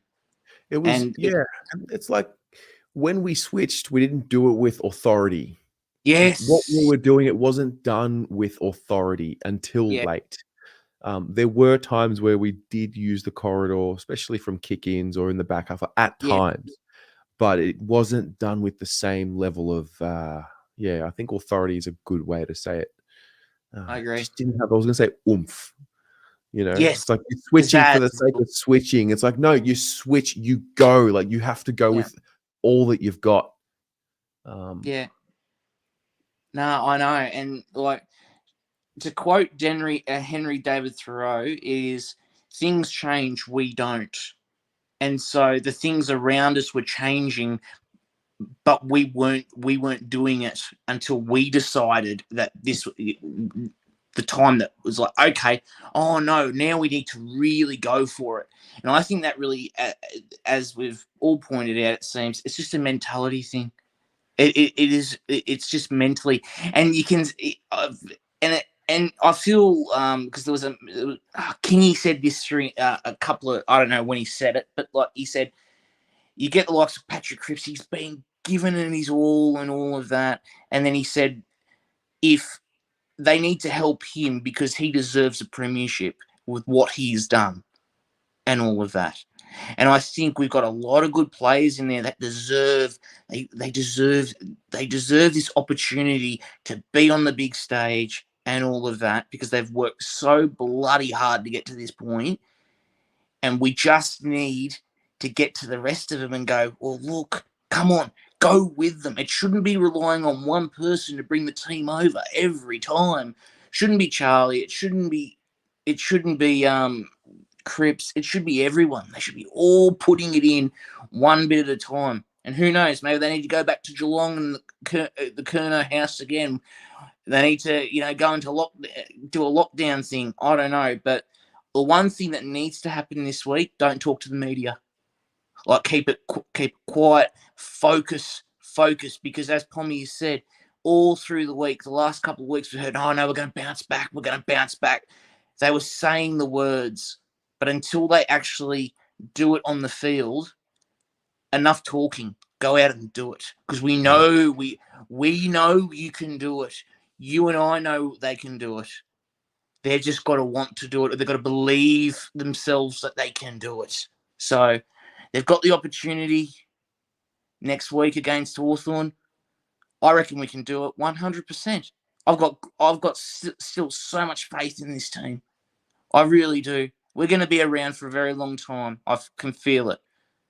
But as you said, like, just give us. We're not there yet. We're close. we're just missing. We're missing that extra oomph, Missing to a bit get of oomph. just to get us there. And I can tell you now, we'll get there. We will get there. But we'll move on to next week. We'll get there. One more time. And then the week after that, and then the week after that, and then we will know exactly how we've gone for the rest of the season. So, Hawthorn, bring him on. Bring him on. Tyler, good on you, mate. Catch you, Terry. See ya. Hold the faith, mate. Absolutely. Aiden. Oh, hello. Mate, what's happening? I don't know. I've been here for 2 hours and I can give you one positive is that our brand is still there. It's been there for the last 3 weeks, but it's only come in a patch, and there's just like this little mental door that's disallowing them to play their brand for not even 4 quarters. And I don't know what it is, because look, I'm not going to take the fourth quarter like, oh, look, it's a big step ahead, because those 2 quarters before, like after the first quarter, it was pathetic. It was just pathetic. Like, you can't say that, oh, we're going to come out firing, we're pumped. Like, there's no hiding when you say that. Like, you have to show it. You can't show it for 1 quarter, which is the last quarter, especially in the last 10 minutes, and then you think, oh, yeah, the second, third quarter, just be conservative, kick it long down the line. Because I remember at the start of that second quarter or third quarter, Collingwood kept kicking it into our defensive 50, and whenever we kept kicking it out, it just kept going back into them. And when they died up their pressure, their tackling pressure, that's when we fell back, and it was just like, this wasn't good enough. And I don't know, I feel bad for McGovern, because 9 times out of 10 he kicks that, but he didn't even think of, oh, I'm going to mark it with 10 seconds to go to potentially win the game. Do you know what? It's funny, because I think for a lot of us over the last 5-6 years, a lot of us have actually said, who would you want taking the game-winning set shot after the siren? I reckon a lot of us would have said McGovern, because he has a beautiful technique, beautiful set shot. It was all set up. It was all there. It was happening right there. It was all set up. Huh? Should he have taken it? Because why wouldn't I swear he was holding his head. Yeah, did he get hit? I mean, I was at the ground. I didn't see. I knew he was sore, and he took a while to gather himself. But I don't know if anyone. Did you watch it? Were you at the game? Yeah, I was near the cheer squad, so I couldn't really see anything. But a lot of people on social media said, "Oh, he got kneed at the back of the head," and then I'm like, "Oh, why is he taking the kick then? Give it to someone else." So I think that kind of, I don't know, put him off a little bit. But I don't know. Like, so I said to you last week, we're a little bit inexperienced with finals and all that, and now a lot of people are starting to say that. But I kind of want to contradict myself a little bit. Like, there's no time left. Like, this group, we're in their late 20s, starting to get into early 30s now. Like, how long is it going to take us? Who's in their late 20s? No, us as a group. As in, like, we're at the end of the window? No, like, I'm just saying, like, because a lot of people have said that, oh, we've got time, but how much time do we need? Because you got Cripps, I want to say he's got a couple of years left, but at his peak of his powers, we don't know how long he's got left. And how long left does this group have, like, with, let's say, losing these types of games that we have in the last 3 weeks, to start to get them clicking under gear? Because, yeah, man, like, I don't know. Like, tonight was not something we haven't learned already, you know? I didn't feel like the lessons that we're going to learn from this one are not lessons that we haven't already been through. And that's the part that's probably the most frustrating. You know what? You said it before when Elliot and when it was like that sad Elliot moment. I got the bit. I'm like, not again, please. I got my heart stopped for like about 2 seconds, but it's frustrating because we've been through worse. They've been through worse. They just had to go back a couple of years. That's it. Like I don't know like what's got us in this position. Like I don't know. Is it mental? Is it coaching? What is it? Because at the moment, there's shell shock of confidence at the moment, and the one time where we find that little bit of confidence is when we need to take the game on. We're 2 goals down with like 5 minutes to go. It's not.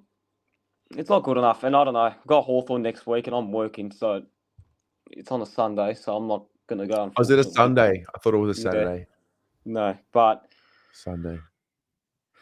I don't know. We've got what 3 games left, and you know what? I don't care what happens now. Just fucking win, please. Just win.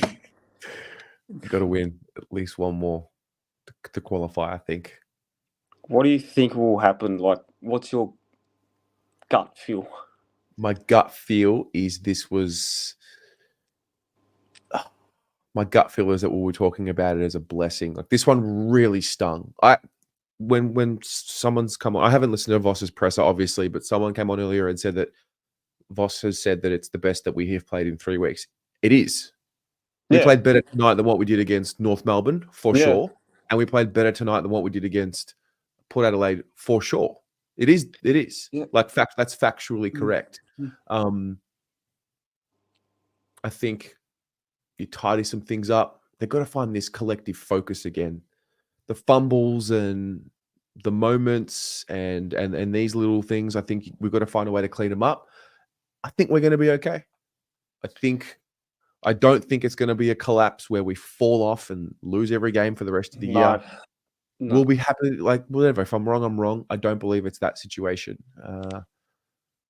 I believe that they've gotten themselves out of far worse patches of form than what we are seeing right now.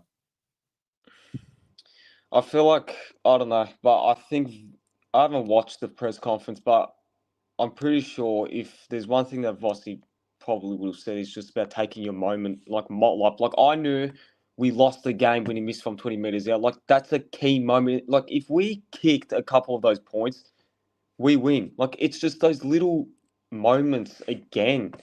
It's just really frustrating, and I don't know. Like it's poor. Yeah. Like where we were 6 weeks ago, game and a half. Like I thought that the playing group, the coaching committee, they got a little bit cocky. Like let's change a little bit things up. Like let's do this, let's do that, because they probably thought, hey, we'll win this, we'll win that. But then now that they're finally come back down to earth, and now tomorrow we could potentially be out of the 8, and then they'll have to start chasing again. Good. So kind of. Yeah, I know. I kind of think that's what we need. Like real fear. It's like, all right, you guys want to play and flirt with danger? Get out of the 8. Let's see what you do now. We've gone from talking about keeping top 2 for a couple of weeks in a row. Then it was keep top 4. And now it's potentially, your spot in finals is on the line potentially. I don't want to think about what would happen if we just went on a massive collapse, but we won't. We'll make it. But if we don't make the position that we should make, i.e. top 4, I wouldn't consider it as a failure, but it'll be hard. But we just have to think. We just have to talk about it then. But I don't know. If we finish 5th and win the flag, is it a failure? No, because 5th and we make a prelim, is it a failure? No. What if we Because finish 6th? And we make a prelim. Oh, if we don't make top 4 and if we finish in a prelim or if we win a grand final, that's fine with me. But I feel like we all got caught up on, oh, look, top 2, home qualifying final, a game and a half out, and now we're just back down to earth. But this competition is that tight. I honestly think that there'll be a team that's not inside the top 4 that will potentially win it this year. And if there's any team that can do it, I'm confident that it'd be us. But I don't know. We have to. Yeah, it's not good enough, really. Yeah, well, mate, inshallah, they figure it out. Yeah, they have to. They have to find their form quick because it's not even like it's easy fixes again. Like we've all been saying this for a few weeks now. Like it's not hard. Like it's easy. Like literally just look at the vision, what you did in the fourth quarter, and just follow that. Other than that, it's for like I don't mind the long kick down the line. I don't mind going slow, but do that when you're in control. Do it when you've got like 5 minutes to go in a quarter or in a half. Last week was hard because we didn't have the tall targets to at least, half the contest and bring it to ground and, play off Harry's hands or whatever. And we still did it. And that's where I think last week's frustration was focused on, which is fair enough. I just think the balance of playing the percentages and going for the risky kick was just disproportionate, But when we did do it and when it didn't pull off, it worked. Like, let's say if we kicked it into the middle and Collingwood kind of got like a little tap, we still made it work somehow. But as you said, like when we didn't have Harry and all that last week, we did have Harry last week and he got ragdolled. So whenever we kicked it down the line, what's his name, Frampton, just like made him look weak. Oh man, I can't get that vision out of my head. Frampton ragdolling Harry. I just can't. It's going to be living in my head all week. I'm going to dream about it tonight. I won't sleep tonight.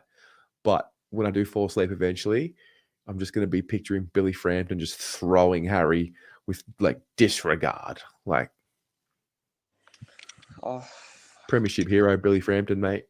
Yeah, but like someone mentioned it before, how seriously we take the rivalry, and there's just that like little, like maybe they do take it seriously. Maybe it's all talk. Maybe it's just all talk. Maybe it is just another game. But because like if they're not gonna like take it like as seriously, then why like should I? But I don't know, because everything that Collingwood did today, like literally every smother, every kick off the carpet, like they were celebrating. And when we did it, tap, clap, nothing.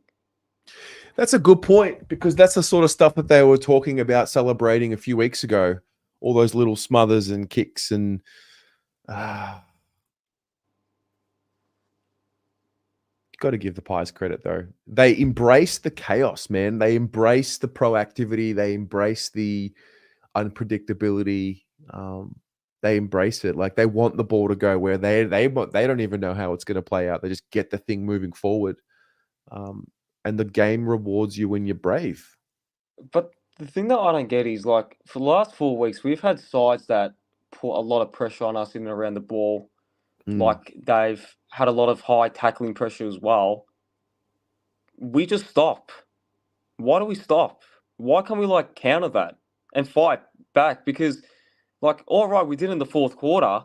It's a patch. But why can't we consistently do that? Like, that's what I don't understand. Like, isn't our game built off contest and pressure? Like, with that dirty, disgusting, fiery bread in the footy? Because when teams give it to us, we fall back, slow. Like, it's like we're a bit scared of countering. Like, I don't know. Really.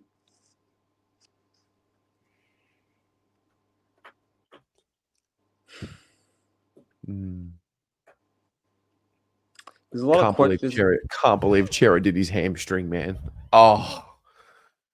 You know what? Get him back in the midfield. That was the other part. Like back in the midfield, I'm like, great. This is it. He was doing well as well. All the pieces back where they needed to be. Thought Jack Martin took a little bit to get into it. Once he started getting his touch, then he looked okay. You know, when Chera went off, I wasn't even surprised. Like, but the thing is, he was doing well. But when, you know what? I don't want to... I'm not going to take it as a positive, but I don't know. Maybe Cottrell and Chera being on the sidelines can kind of make us go back to what worked in that winning run a little bit. Because I thought when Kennedy came on, he was really, really good. Really good.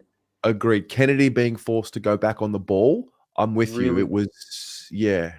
Like, I don't want him forward, halfback. Like, leave him in the middle. Like, if Chera's fit this week, tell him, Ches, you and Kennedy are going to fight for that spot. Because when Kennedy came on, he kind of changed the game a little bit, like how we were. He definitely impacted. Yeah, like the back six was balanced a little bit, but I don't know. It's got to think quickly because time's running out, and I don't know. I'm glad that they persisted with Kemp. I'm glad that they didn't drop him after last week. I thought Kemp did pretty well. Yeah, I thought he fought his way back, which was good.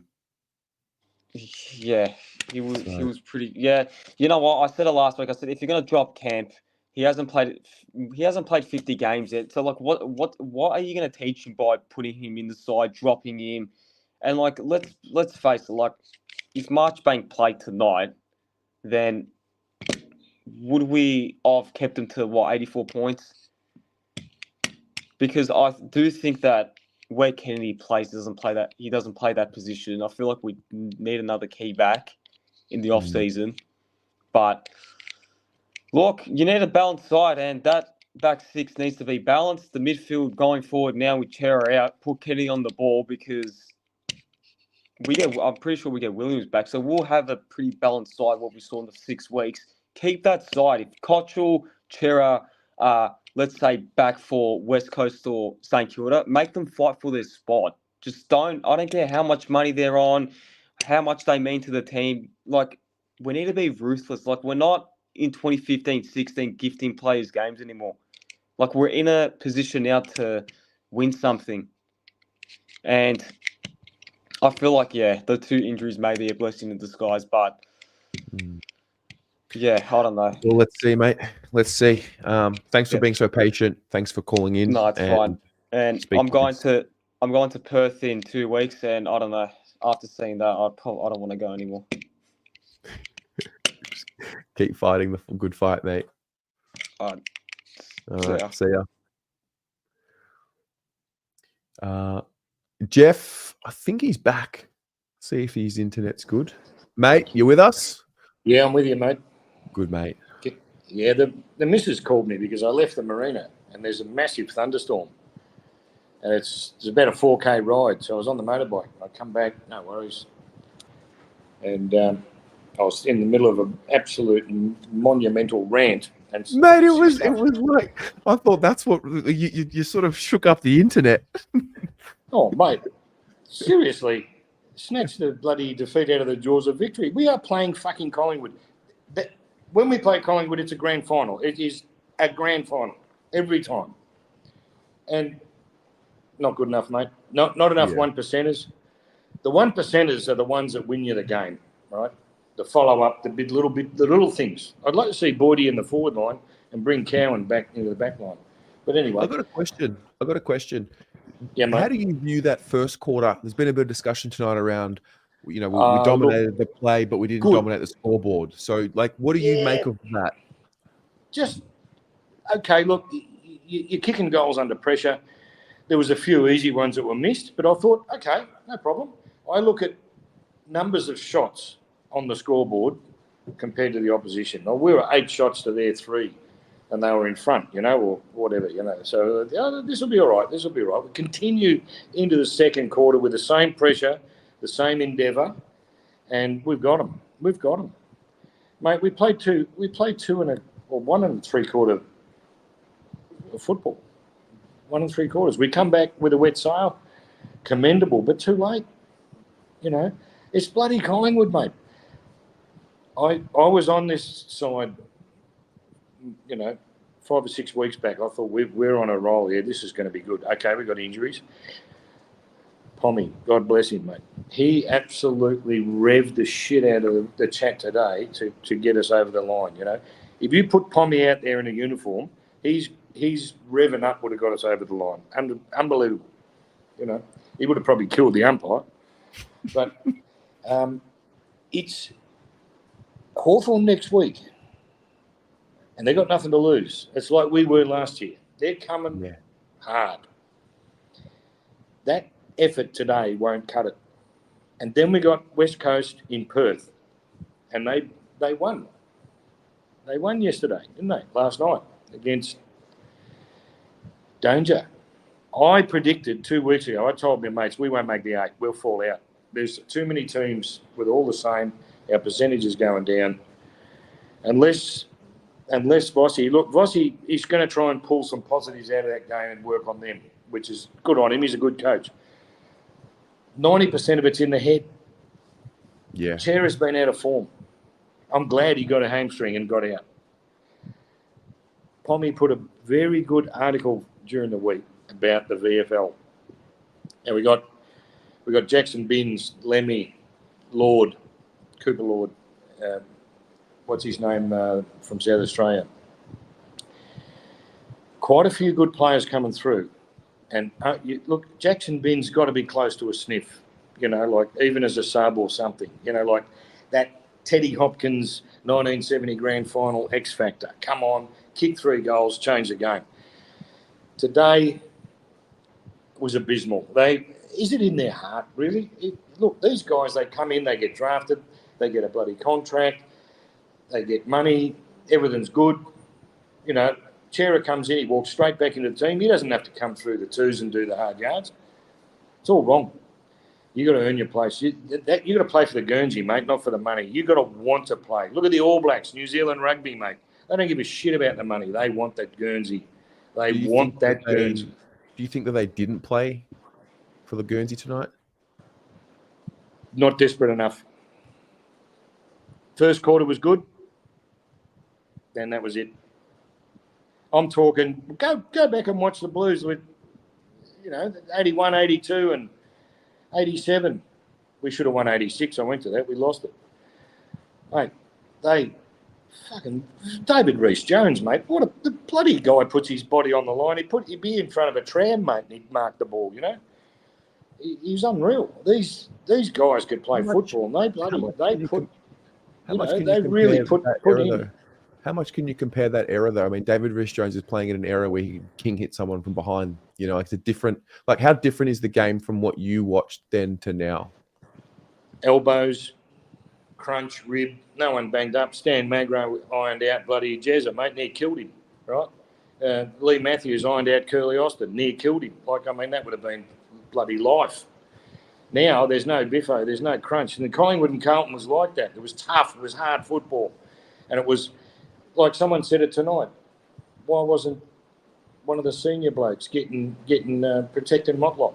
You know, leave him alone, or give him a backhander. I used to play footy, mate. You take their number and you'd even it up.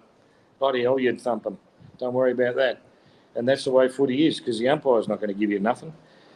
Look, Weeders is a great leader, so's Cripper, but the guys have got to come together and play for each other and really back each other up. I tell you, one bloke we really miss is Doherty, mate. I mean, Doc was an absolute gem of. He'd weld everyone together, and he'd be in there. He'd lead by example, mate. He wouldn't be saying blah, blah, blah. He'd lead by example. Absolutely unbelievable. Tell you what, game's on the line, season's on the line next week. We lose next week, we're done. Cooked. Well, next week we are in the position that these other teams that we have been playing against have been in. I think Paul said it, you know, on the canvas. Like we've gone from standing on the top of the turnstile, the turnbuckle, and now we're laying on the canvas. Yep, believing our own bullshit. To shit, this is reality, boys. I think we better pull the finger out here. Collingwood showed us how to play football, mate. That wasn't pretty, but I mean, look, good on Coxie. He did the right thing, and he got the free kicks and all that, but he stood up. They all played well. Good on Pendlebury for his 400 game. The guy's a gem of a footballer, you know. They did it for him. They played together. They played for each other. They nearly lost the game. Carlton nearly took it off them. But, you know, you may as well lose by 10 goals. when you lose to Collingwood by a point, it's worse. Like we beat them after a siren one time by a point. That was fantastic. I'll never forget it. And Harmsy knocked it in from out of bounds, mate. She's about 3 metres out, it was. And Sheldon kicked a goal. 1979 grand final. Magnificent. Oh, look, I really, really like all you guys and everything you put in and your passion. It's fantastic to see. It's really good. I mean, the bloody supporters have got a lot of passion. And you, Terry, you put on a good show. You weld everyone together. It's great content. Everyone wants content. But that 1970 documentary, that'll be a beauty. That'll be really good watch. You know, I watched that the other night. Should play it. Yeah, mate. I learned a lot about just, I guess, the way life. A little snapshot into the way life was back then. I mean, you're smoking darts in the crowd. You got your glasses, your champagnes in the crowd. You're just on the wooden benches. I used to go to Collingwood Carlton semi-finals at the MCG, and my grandfather used to take me, and I used to stand on the big 720 beer cans, and I'd stack them up so in standing room so I could see.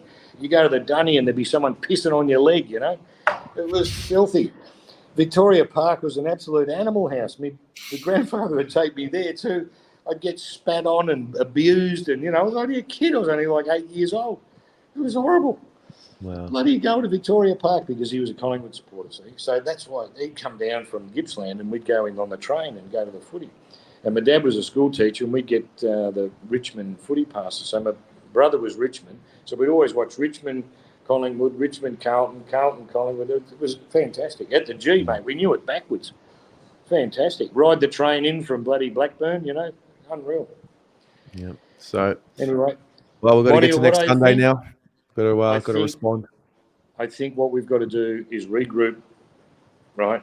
And we've got to start hunting in packs again and working together. Look, we're under pressure, as Collingwood were, with disposal and all that sort of stuff. The scoreboard gods will be with us next time. We convert 4 of those goals, mate. We win, right? And it's just football, mate. It's like it just happens. It happens. At least we had the shots on goal. I'm happy about the shots on goal. If we don't kick 100 points, our defence isn't enough, and that showed today. That's all we'll say on that. We've got to kick 100 plus to win, mate. Otherwise, we've got to shore up our defence. And they're all working pretty good. But thank you to you and Pommy, especially Pommy today. He was a sterling effort today. I think he blew a few valves, but God love him, mate. And you, Terry, thank you very much. And all the baggers out there, keep up the good work. Chin up. Anything can happen. But we're not in a good spot, and we've got to respond. We really have to respond. Now, if we make the finals in number 7 or number 8, we're not much chop. We're not much chop. Don't look for it, But have to have a go, don't you? Absolutely. Good on you, Jeff. All the best. Thanks, mate. Take it easy, and see you soon. Cheers. Will do. Bye. What a man. All the way from Thailand. Maz. Maz gifted 5 Blue Abroad memberships. Thanks, Maz. Sorry I missed that. Peter V. We made a member of this channel for 45 months. That's actually insane. I saw the difference in mentality where the Pies were celebrating every defensive spoil and whereas we only celebrated goals. Sayaf, $31, says, I'm happy with the way we lost, the way we finished. I am not happy with the second and third quarter, but I feel some relief knowing that they left it all out there, not justifying an honourable loss, by the way. 3 to go. Go Blues. Thanks, Sayaf. All right. We've got Andy, Josh, and then we're going to call it a night. Andy. I feel like, mate, an absolute dickhead having to wait like 3 hours just to be on here. And against the bloody maggots, no less. Can you believe it, mate? Can you believe it? Like, look at me. I'm so tired. My bloody iPad's about to die. And I'm as pooped as I've ever been. But you know what? It's honestly therapeutic in that it's kind of like that. I mean, for God's sake, like, genuine question here, but have you ever gotten so numb towards games like this that you've sort of gotten used to it? Can I be honest? that round 23 game in 2022, nothing will ever sting like that. I unless it happened in the same way in a granny, maybe. But when the siren went tonight, I was like, all right, I'm leaving, left the G, I'm on the way home, and I'm like, all right, I've got to, mentally get ready for fan cams. I was like, man, a piece of my heart died that day. Mate, it's been doing me bloody head in. Why are we mate. Why are we making mistakes like in the same way, like in 2 years ago? Yeah, like, that's the part. Driving me it's No, that's the part that is insanity, because I think I said it earlier. Nothing that happened tonight is new and not something that we've already gone through the harsh reality of. It's like, out of all the Charlie Browns in the world, this fucking team might as well be the Charlie Browniest. Jesus Christ. Yeah. It's like we can't ever win with this mob. Ever. And it's always the close shit. Because right as we get across the line, every time we get past a line, we have a chance to win it, we have a chance to snap it. But some stupid bullshit ball decisions that we make ends up costing us at the end. It's hyperbolic, it's insanity, it's barbaric, mate. Yeah. It's tough. I mean, honestly, I'm tired. My iPad's about to die. I may not say much, but all I can say is that I'm not scared about Hawthorn tonight. I'm not scared about Hawthorn next week. We should focus more on that, because I did say don't look into the future, but don't look too much in the past either. Respect the past, but also honor the present as well. I've said that last week against, I think it was North Melbourne. I'm pretty sure. Was it 2 weeks ago? Yeah, I mean, you got to write your own history. You got to respect the past, because they got you here and they built the club for you, and I get that. But I just can't. Like, how many times do I have to hear about the 70s and the 80s? Like, I just can't relate to it. Why not the 90s in that case, then? Or even the 2000s? Even then, like, honestly, even the 90s, it's like, fuck. This group have got to create their own history. Like, these players have to build their own potential into building the granny. They have the potential they need. These are stars in the bloody making that we've been waiting on for 5 to 6 years, people. Yeah. It does my head in, because we know that these players are superstars. We know that they have enough ability. They have the ability to show some balls every week and pull their body on the line for this. Yeah. They got it in them. And the fact that they, in games like this and losses like this, that they don't often put the body on the line for as long, it's frustrating, Terry. It's bloody frustrating. Because we know we've seen them play with so much pride in themselves. I just don't get where the lack of confidence is coming from. I don't get it. Yeah, me either. Oh, well, I mean, I'm going to be on the Hawthorn fan cams whenever I can next week.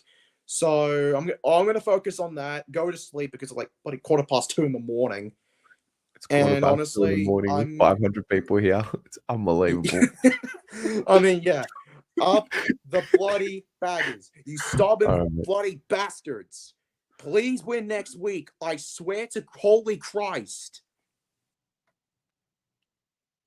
There he goes. All right. Josh.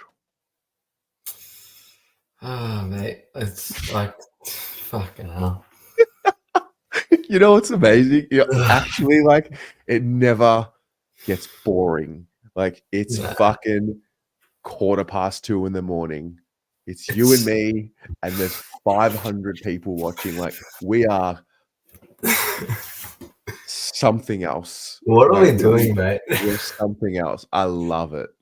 I love it so much. That's exactly what I was thinking. Like, honestly, I've just been, like, before I was waiting, I was just playing a bit of 2K, and then I was checking my phone, just trying to convince myself that I don't really give a fuck. But here I am actually sitting here. Here I am actually sitting here, because I clearly do care, but I'm just trying to convince myself that I don't care at all. Do you know what the truth is? Like, my phone has not stopped going off, right? I don't want to end this stream because that means I've got to go back to reality. Like, I've got to like step into there and like, live. Yeah, mate. Fuck it. Just let's live in this moment. Let this moment be forever.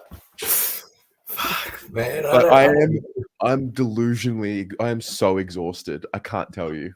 I am Mate. absolutely cooked. I'm spent. Yeah, I'm fucking. I don't know how we do it. I don't know how we do this. Like, as a fan base, not only, but for years, bro. Like, yeah. How many 3-hour, 4-hour streams have you done on fan cams after a fucking loss to Collingwood, do you reckon? Like, think about it for a second. Like, too many. Bro, it's crazy. But why do we have to be the ones that are entertaining them all the time? Mate, like, where's the Collingwood fan cams? Why isn't Anthony on Pies Footy doing his fan cams after a bad Collingwood loss? Like, why do we have to be the fucking entertainers? We're the epitome, mate. We're the epitome. You know what's crazy? Like, our generation, like, we're just living the opposite of what our parents and uncles and aunties and the like did. Bro, it's crazy because on the way back to the car, I'm just dead silent and like I mumble to myself. I'm like, why the fuck do I do this to myself every fucking week? To my dad, he's like, oh. Then my dad's like, oh, trust me, the Carlton of old, they're great. And I said to my dad tonight, I was like, Dad, I love hearing all the stories about like, the 70s and the 80s. But honestly, I don't give a fuck anymore because like this list that we got right now is so good. And well, we think it's good. It is good. I think I'd be delusional and stupid to say that it's a good list. But like, I also don't want to hear about that. But I also don't want to be talking about the semi-final much longer from last year or the elimination final. Like, I think those are the only things. Like, as a 21-year-old Carlton fan, those are the best. That's the best I've seen. I've hardly seen us beat Collingwood. I've only been to a live game where we've beaten Collingwood once, and that was last year. I'm just fucking sick of it, man. Like, tomorrow I've got to go to my cousin's birthday. Fucking 70% of the people in the room are going to be Collingwood. My phone was blowing. I just don't want to fucking deal with it. Like, I'm just going to rock up pretending like, oh, I don't really care, even though everyone knows that I'm so fucking delusional. I'm sitting here at 2 a.m. talking to you about the fucking game. Like, that's what it is. It's gonna turn. It's gonna turn. When? It's gonna turn. It will. It will. I believe it will at some point. Whether it's now, whether it's next week, whether it's next year, whether it's in 5 years, 10 years, like, it's gonna turn. I'm getting so impatient. It might be man. next generation. I'm gonna go fucking grey before it happens. I swear. It might be your kids, mate. It might be your kids. Might be, You'll be mate. like, your kids will be born into the golden era, and you'll have to like tell them the stories about how much they should appreciate it because fuck, that was shit in your childhood. Oh, mate, they were so shit, mate. We're absolutely up to stage 5. Please don't, mate. Where are you sitting tonight? I was in the Shane Warne stand, 2A, like plank. Yeah, where we were like, because where McGovern had the shot at goal, and by the way, not his fault. Cannot fault him. Like, when you only turn up for 1 quarter of football, how's it is? It comes down to the last fucking kick. Like, not his fault. I'm sure, like, if he could have his chance again, he would. But like, look at the first quarter. We kicked 8 behinds until we kicked our first goal. Like, do you know what I actually took out of tonight? The first time in my life, I sat in a bay full of Collingwood supporters tonight. They were all so nice. I thought you were about to say so, no, like, you don't understand. They were really respectful. They were like, we had a nice exchange. It wasn't like this animosity. Like, obviously it was like passionate.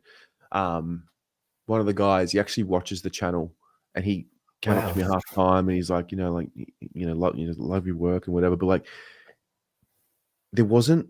Maybe it was just my bay I've been in bays where it's been a bit toxic, but like they were so polite and respectful, and they were also fearful of us as well. They were genuinely believing that they were going to lose. I could hear them say it, and Wow. that was the first time I've experienced that at a Collingwood Carlton game. You know, A, yeah, they they're were nice, shitting and themselves. B, they fear us. They were shitting at themselves. Like the vibe I got towards the end of the game was like they were starting to shit ourselves. And bro, you know what I thought was crazy? I thought the script was at 3/4 time, like we're gonna do what we did to them in 2022. Yes, And when McGovern took the fucking mark at the end, I was just like, oh my god, everything is going full circle. It's Yeah. fucking like this is the ultimate revenge. They're gonna be up 32 points or whatever it was.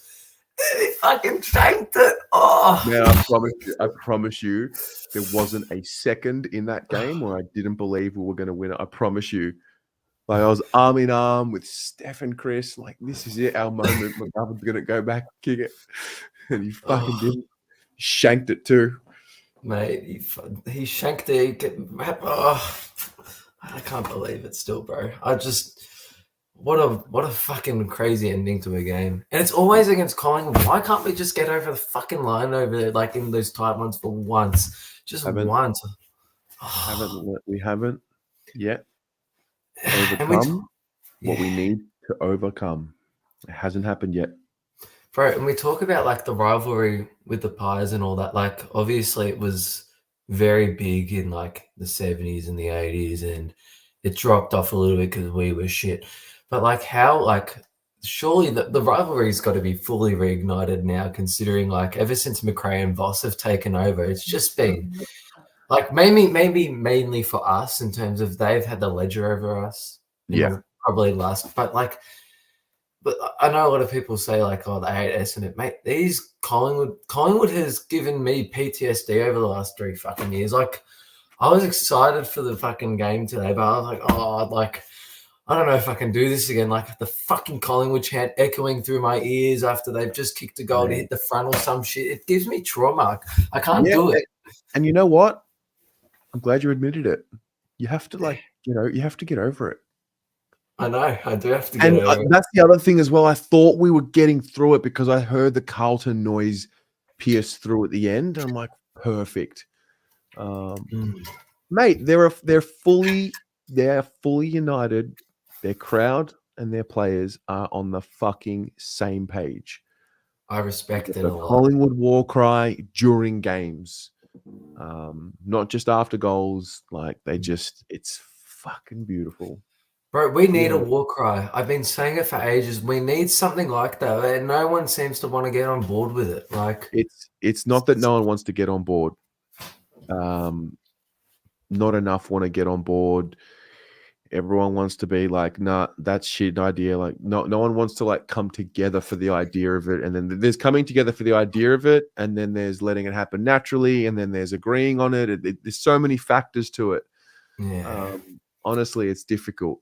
I agree. Then we need some sort of the culture of crowd right now is it's only exciting after a goal, but like when things are not going well and you want to lift. Why don't we have that culture? Where's that? We go into our shells and we get like anxious and fearful, and you can feel the nervous energy. You know, it goes silent. Yeah, it's infectious, but not in a good way. Like you'll be like, oh fuck, you know, we've just missed this. Oh, like, and everyone goes silent, or they kick a goal, and it's just like we as supporters, like we turn up. There's 100. We got 100,000 members.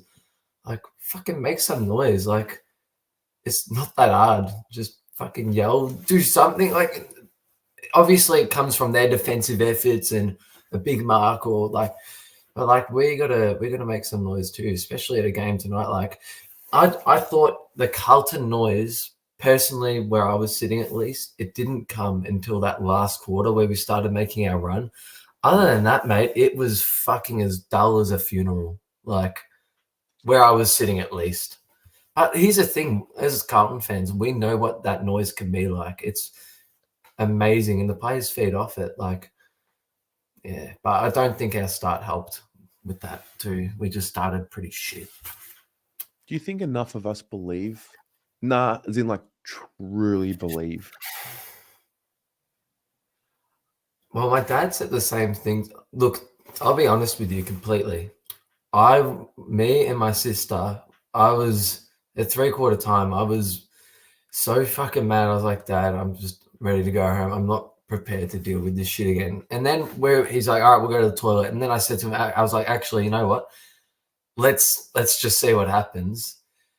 So I think, well, I believed if I wanted to see what happens, even though I was also sort of, I think what that says to me is a lot of us believe we can play good football, but there is a very big gap at the moment between our best football and our worst. Like, do you know what I'm trying to get to? Yeah. I just wasn't convinced, but I like I said, we'll stay. I actually think the gap has shortened between our probably best and shortened our after worst. tonight. Yeah. I mean, I think in general, our gap has shortened between our best and our worst. I would say our ceiling's probably not as high as what. Oh, no, we've had some pretty good quarters. We've had some pretty good flashes. Yeah. We're just in a rut, mate. Yeah, I hope we can really figure it out. Times like this, it's like you just got to own it and completely give into it and humble yourself the way it happened last year. They had to completely let go of what they thought and see the reality for what it was. And then you can only really build yourself back up once you completely accept what's happening and not deny it. Yeah. That's why I believe that they're going to get through it, because this is, it's really not as, this is nothing compared to what they've already overcome. It isn't at this stage, I would say. Like, look, I want to take it 1 week at a time as well. I'm trying so fucking hard not to jump far ahead because it's so easy to like think about the future rather than staying present. But like, yeah, like I'm also trying to be realistic. There's a lot of teams, like you got Hawthorn knocking on the door. We got them next week. It's going to be a big game. Port Adelaide, they smashed the Swans tonight, you know, after like the 100 points as well. And the Swans were clear favourites, what, 3 weeks ago, a month ago, maybe? Untouchable.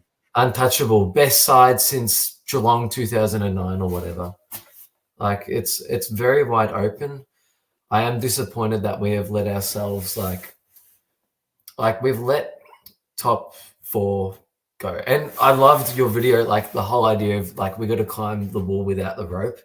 The only problem I've got now is that wall has become a lot fucking taller now. Like it's become a much taller wall. They're putting a lot of pressure on themselves. Like top 4 would have been great to have that double chance. How much do you believe, Terry? Like, you seem like you're pretty on board. Full belief, mate. If we finish, what in terms of a failure, what would be a failure for you this year? I don't know why we're so obsessed with it's hypothetical. Let me when it plays out, we'll know. Okay. You know, I it's a really tough one. I mean, do you mean like if we don't make a prelim, is it a failure type? Is that the type of question you're asking? No, not necessarily. Like, I guess you can sort of. Okay. All right. Maybe I can can do it there. All right. If we don't make the final 4 teams when it's all said and done, I believe we, would have been a regression. Yeah. But failure is not finite. And also, I'm really able to now look at things from a zoomed out lens. Like round 1's coming, season 2025 is coming. Whatever happens this year, it's the same thing. Whatever happens this year, to be honest, whether you win the flag or you don't win the flag, you got to like regenerate your list. Well, it all restarts again, doesn't it? Yeah, I mean, we'll get to. This is what's going to happen, Josh. Play next week. Play the week after. Play the week after. Then we'll be fully clear on where we land, whether we qualify or not, and where we qualify at whatever. And then in October and November, we'll do draft and trade. Like, yeah. So we'll fix the list then. We'll improve. We'll lose players. We'll gain players. We'll get the kids, the Camperale boys. Like, so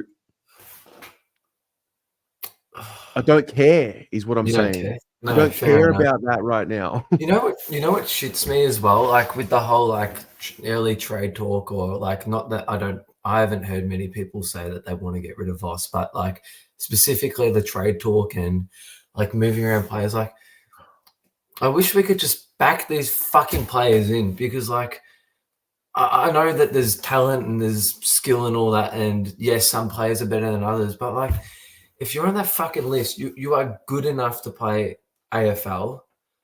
Like, if we show some belief in these boys and all that, like, and they believe in themselves as much as that, mate, they can only get better. Like, there's talent, and do you know what I'm trying to get to? Like, with talent Totally. and backing yourself in, fucking back yourself in. I want these boys to back themselves in, mate. I love Sam Durden to become fucking best 22 defender along with Wiedering, but no one, like, you know, I don't care who it is. I don't care how much money they're on. I just want these boys to back themselves in. Anyone can do it. Anyone can do it. Anyone can do it. It's the truth. That is the reality. Mate, next year we could see Sam Durden and Jacob Wiedering, fingers fucking crossed, and I'm not like, I'm just getting real hypothetical. Jacob Wiedering fucking has a horrible injury, and Lewis Young and Sam Durden turn this back line into something, you know, and like, anyone can do it. Just, we're gonna have faith in the boys, and I know there's talent, there's a big difference and all that, but look, back these boys in. Fuck it, you know? This is the reality. We lost by a kick to Collingwood. Hmm. We play Hawthorn next Sunday. Yeah. That's it. Yeah. We have to move on as well. Like, we can't. Like, the shit I'm going to read this week about Voss's coaching, I'm going to vomit. Oh, fuck, mate. I'm going to vomit. The shit I'm going to read online this week about Andrew Russell, I'm going to vomit. The confidence that people will talk about these things out in a public forum, I'm going to vomit. I promise you. Yeah. I'm going to vomit like all over myself reading it. Yeah. But fuck it. Fuck everyone. They're just going to lock into themselves. They can do it. Now that we're feeding off each other's delusions. No, they can do it. They can do it. They can do it. We'll be back next week, man. Honestly. Yeah, 100%. It's a never-ending game. As you said, honestly, it doesn't end. Yeah, and as you said, they dug themselves. Like, we've seen the worst. Last year, fucking lose 6 in a row. Everyone's calling for Voss's head. Lose round 23 to Collingwood a few years ago. Like, we're in the 8. If we're in the 8, we've got a chance, and fucking anything can happen in September. So, but let's see what happens against Hawthorn next week. They can fucking do it. Inshallah. Inshallah, mate. I'm going to go have some prosciutto. I'm fucking hungry. All right, mate. See you later. Good night, mate. Go Blues. Go the fucking Blues. Oh, that's a really shit silence, that. Well, that was fun.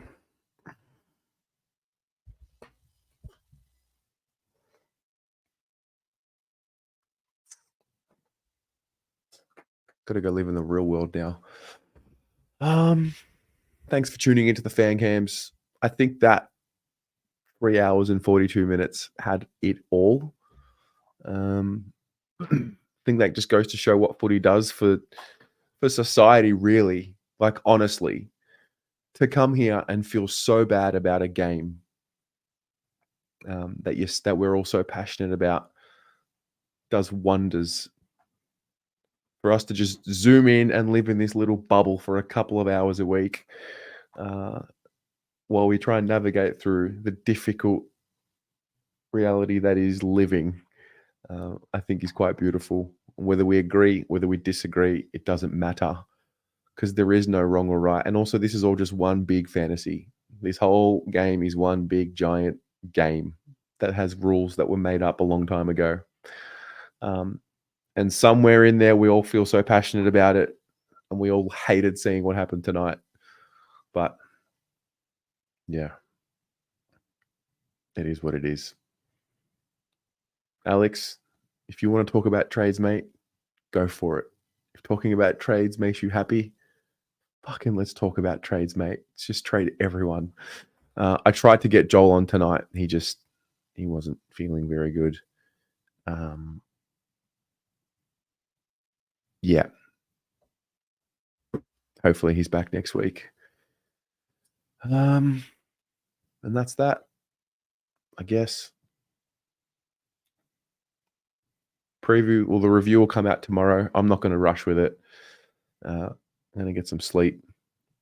I have like this fear of turning off this stream, getting back out there into the real world, but got to do it. We've got to move on. Guys, love you all. Thank you very much. That was the fan cams on this round 21, 2024, as the Blues lose by 3 points to the Pies with a kick after the siren that didn't go our way. And that's that. Take care of each other. Go Blues.